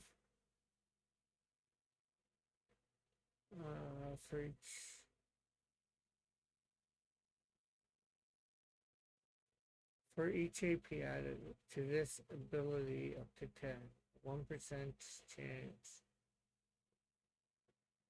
Add a 1% total damage to fist weapon attack, and I don't have any fist weapons at the No, but moment. the one underneath it is for photo skates. So there's like the same one, but for photo skate weapon attacks. Okay. And I've used 6, right, so far? Yes.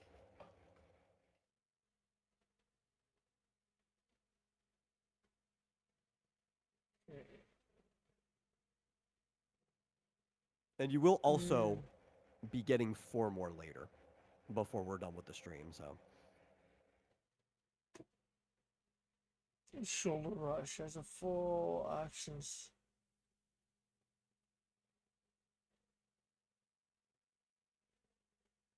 Okay, I'm gonna use grab shoulder rush. So that's 11.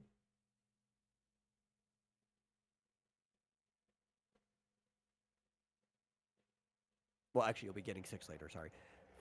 Because we'll still treat it as like an experienced character. When you're making an experienced character to kind of make up for the fact that you definitely won't be getting as much AP as somebody who's playing the game, you also get 50% more of the AP that you would have gotten from just leveling. So for 4 extra levels, that means you'd end up getting 2 AP on top of that. So you will be getting 6 AP after we're done setting this stuff up. If you want to grab those now, I'll let you just so we don't have to double back. So you Okay. actually technically have 31 total AP. Okay, and I just said about using things, so we're at 11, so I have. Wait, how much did you use again? For the Oh, which one? okay, I For, did, whatchamacallit, the plug list, or puglet. yeah, no, I got pugilist, and I got playmaker, like Yeah, the other one after that. yeah, there's another 5 one. Oh, shoulder rush. Shoulder rush, okay.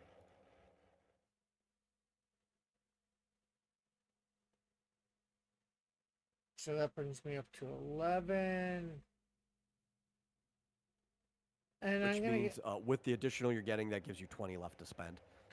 I'm gonna take the photon pass. Okay. That brings me up to 21.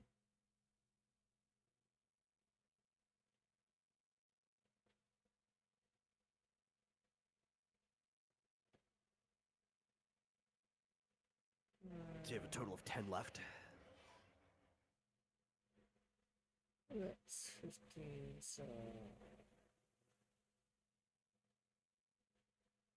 Okay, I guess I will go with, I guess, put 10 AP into the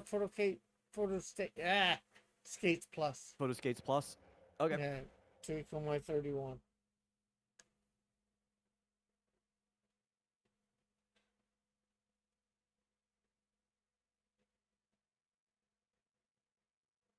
Got it. That's your total. It's all the abilities you need at the start of the game. Okay, so what are we on to now?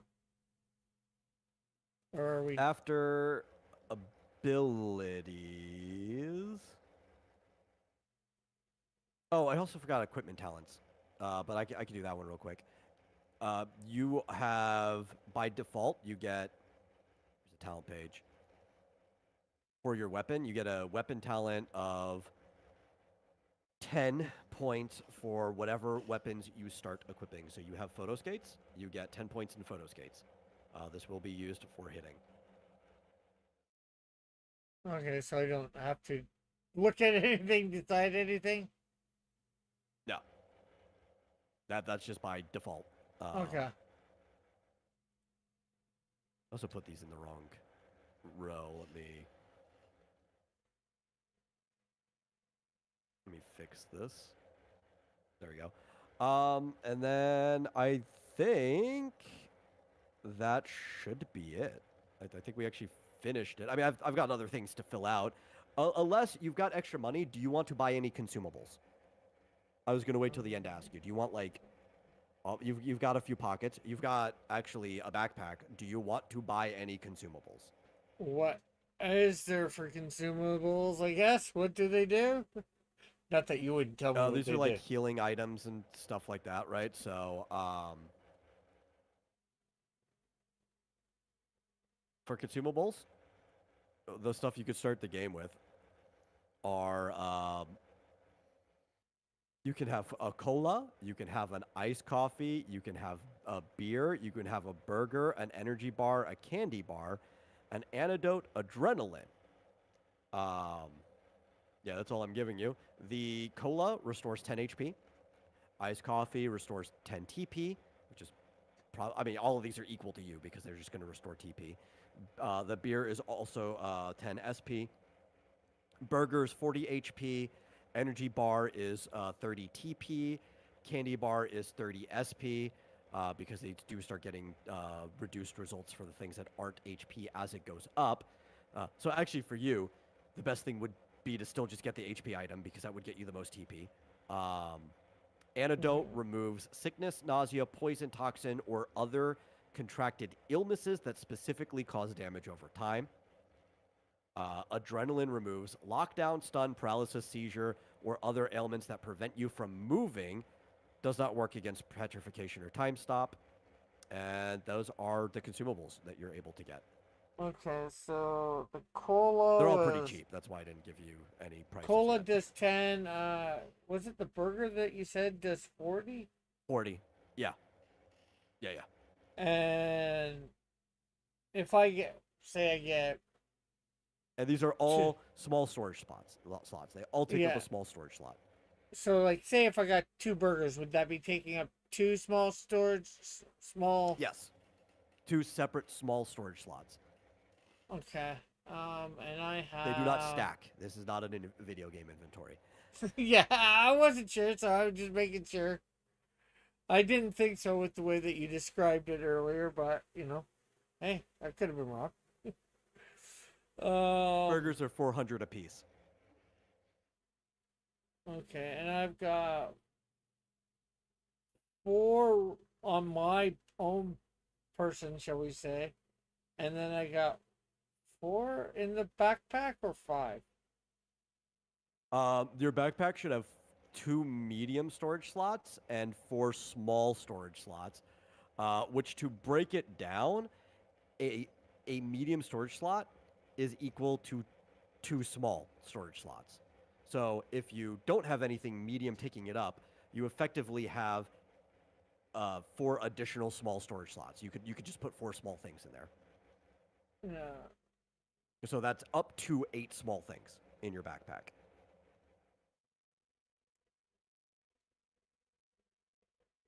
They're just broken down that way because Yeah. you can put smaller things in a big slot, but you cannot put big thing in small slot. Yeah, yeah, I get it. I get it. It's Yeah. pretty Yeah. uh self-explanatory. Um I will take, you said 400 for the burgers? Yep, 400 piece for a burger. I'll take 5 burgers then, I guess. Okay. And I don't think there's anything else You know what? 2 colas as well. Because maybe I don't need to restore 40. Maybe I just need to restore like 10. Okay. So that's There were 2,200. technically other things too. Do you want a passport? What? Okay, what's a It allows you to travel outside of Alliance-controlled area. And how much is that? 1,000. Things Sure, are why pretty cheap. not? And that, I guess, that takes up a small slot. Or No, actually, that just goes in your wallet, okay, which you get a wallet for free. That's also where all your money's in. So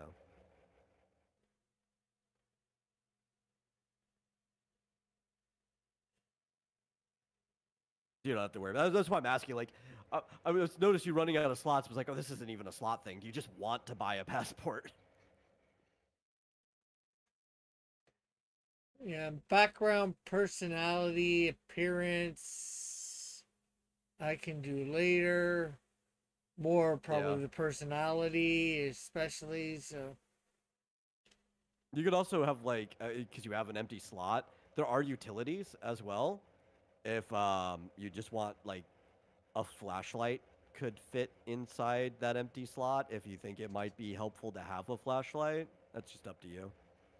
sure, we'll get a flashlight. Okay. No hints there, eh? I no, that genuinely isn't a hint. I'm just wondering if you want one. Sure, why not? Can't I build one into me? I'm a mechanical. Yeah, but not at the start. I'm not letting you. So Yeah.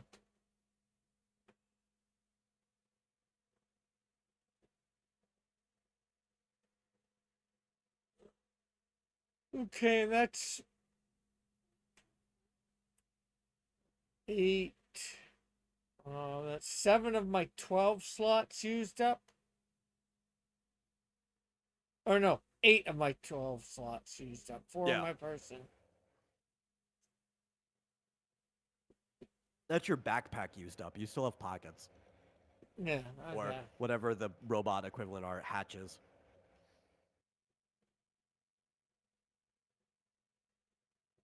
There's a world where if you decided to go full fielder and not spend any of your money, you could have spent like 150,000 of your 200,000 on a scooter.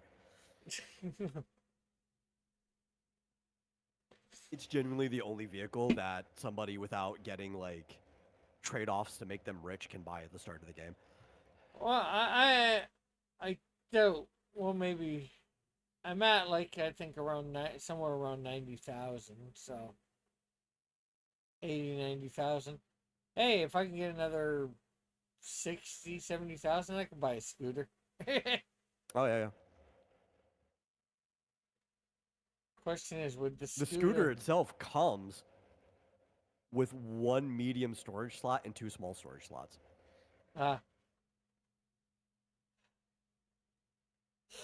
But then again, it's in your scooter, so if you park it somewhere, like you don't have access to the stuff in it, you have to go back and get it. And also, it can only go like 50 kilometers per hour, which, that's pretty good, I guess, at the start of the game. But like, eventually, people are going to run faster than that scooter. yeah. Okay, so But yeah, I think that's it. I well, don't think I don't can't think of do. anything else I need to do for your character. What about rolling it up to level 5? Oh yes, the other five. That's right. Thank you for reminding. So we do need to go in and we need to roll the next levels. So there's a section on the character creation page called Increasing Resources. It's really close to the bottom, right before experienced characters. And to increase your resource, we need you to, I guess technically we want to do this one at a time because your attribute will increase each one if we're doing this properly, right? Um, so each level you get one attribute point to put into your character. For level 2, where do you want to add that one attribute point? Okay, so that Out of the 6, so you have might, vigor, alacrity, intuition, morale, and luck. just trying to, I I get for each one I get to add 1 point in. You said, let's bring luck up 1 at least. Okay. And you know what I'm going to do? I'm going to keep this stuff off to the side, and I'm just going to write down what each of the formulas are going to be for each level so that we don't have to like go through it each time, right? So, for this level, it's going to be what 7 plus 3. And one of my Oh, with this you divided by want 2. Are you rolling the die, or do I need to roll the die? No, you'll be rolling the die. I'm just setting it up right now, real quick, as fast as I can. Plus, half your luck times your hit die. Okay. I think, or no, half your luck amount of your hit die. So that's still only one. So you get to roll 1d4 real quick for me.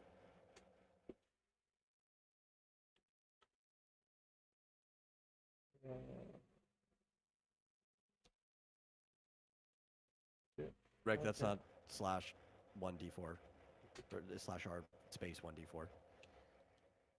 I thought I hit the right button. D4. Oh, I hit Okay, a D5. 2. I hit Oh, D5. yeah. Uh, No, roll again. You might get a better roll. Even though it's average for it. slash R 1D4. Oh, you get the best. Okay. So it's going to be for one level. We No, also need, I guess, another d4 for your spirit for that level. 3. 3? Okay.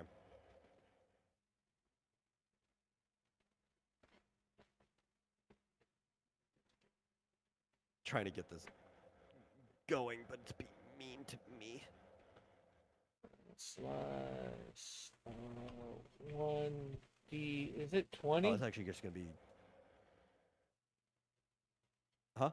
D20 for the other one? Yeah, it's a good D20.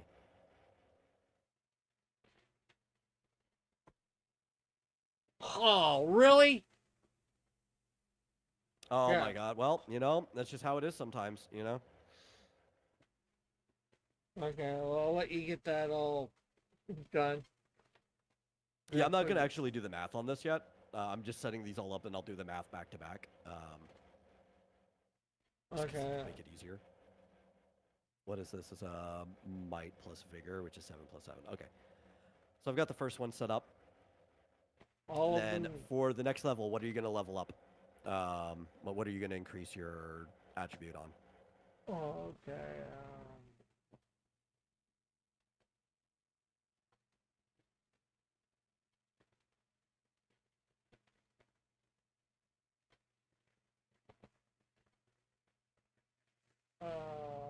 Let's go might.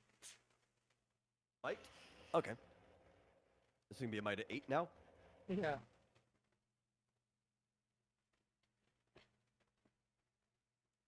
Which the only formula that ends up changing is the TP formula.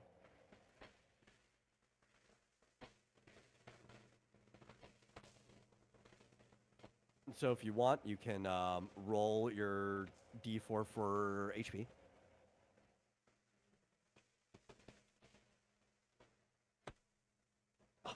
A 1 again? Okay. You can roll your d20 if you want next I'll do the. for your TP. I'll do the second D4 for the spirit. Okay, that's fine. 4. Okay. And then your d20? 5, slightly better than the last time. Okay, so that was level 3. For level 4, what are we increasing? Oh, you know what? We'll go luck again. Get it up to 3. Okay, that doesn't change any of your formulas, but you got to start somewhere, right?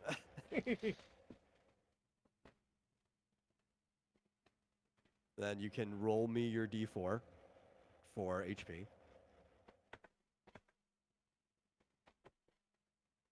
2. Yeah, you don't really care if the d4s are low. It's a very disappointing 1 on the other one. Even the 5, really. Yeah. Okay, give me your other d4. for spirit. 3. 3. Got it. And then you're 20. 12. That's a decent one. Yeah. And now for level 5, what is the last thing you're going to increase? We'll go morale. Put it up to a 4. KK.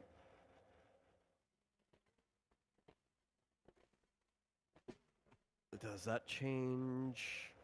Yes, that does change the formulas.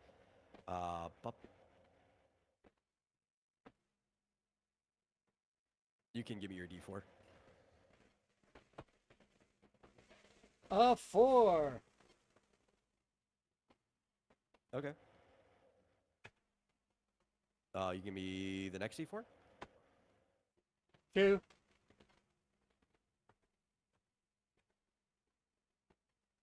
And then your D20. 18. Well, at least you got one good roll, right? One really good roll, one not half bad roll, and well, 2 shitty rolls. These actually kind of end up averaging out when you look at the distance from the middle. They're roughly the same, slightly to the bad side than to the good, but about average. Yeah, it probably averages out around the 10, 9 or 10. I'm lucky 11. Yeah. Well, 18 and 12. I will add the rest of these off stream, but your character's made. That's your character. 18 and 12 is 30 plus 5, 35. And 1. 36 divided by 4. 9. Yeah, it comes out to about average of 9. Yep. Okay, But that was the last thing we need. Your character is ready. All you need to do is the personality and actually like fleshing out the background stuff, which you can do yourself. And the only thing, well, I guess we need to figure out what your other personality is, but you and I can do that some other time after you figure out your main personality. Yeah. So I think this is everything we need to do for the stream. We can just figure everything else afterwards. But I think it just gives a good idea of how character creation works. And it was long because it's the first time. I think first time is always going to be long for basically anybody because you're learning the system. Once you have the system down, though, I think it's pretty fast. And also, once we get the legacy system running, too, one of the biggest problems is not rolling a character before a campaign, I think, in any game, right? Because people don't want to spend too long at the table. So if you come with a character, it's fine. But if your character dies, you don't want to be there for like 30 minutes making a new character and holding everybody up, which the legacy system will speed that up by quite a bit. So, like, my whole thing is I want, once you're at the table, everything to move pretty fast. Yeah. If you have to do homework ahead of time, that's fine. But once you're, like, playing, nobody should be holding each other up. Yeah, for sure.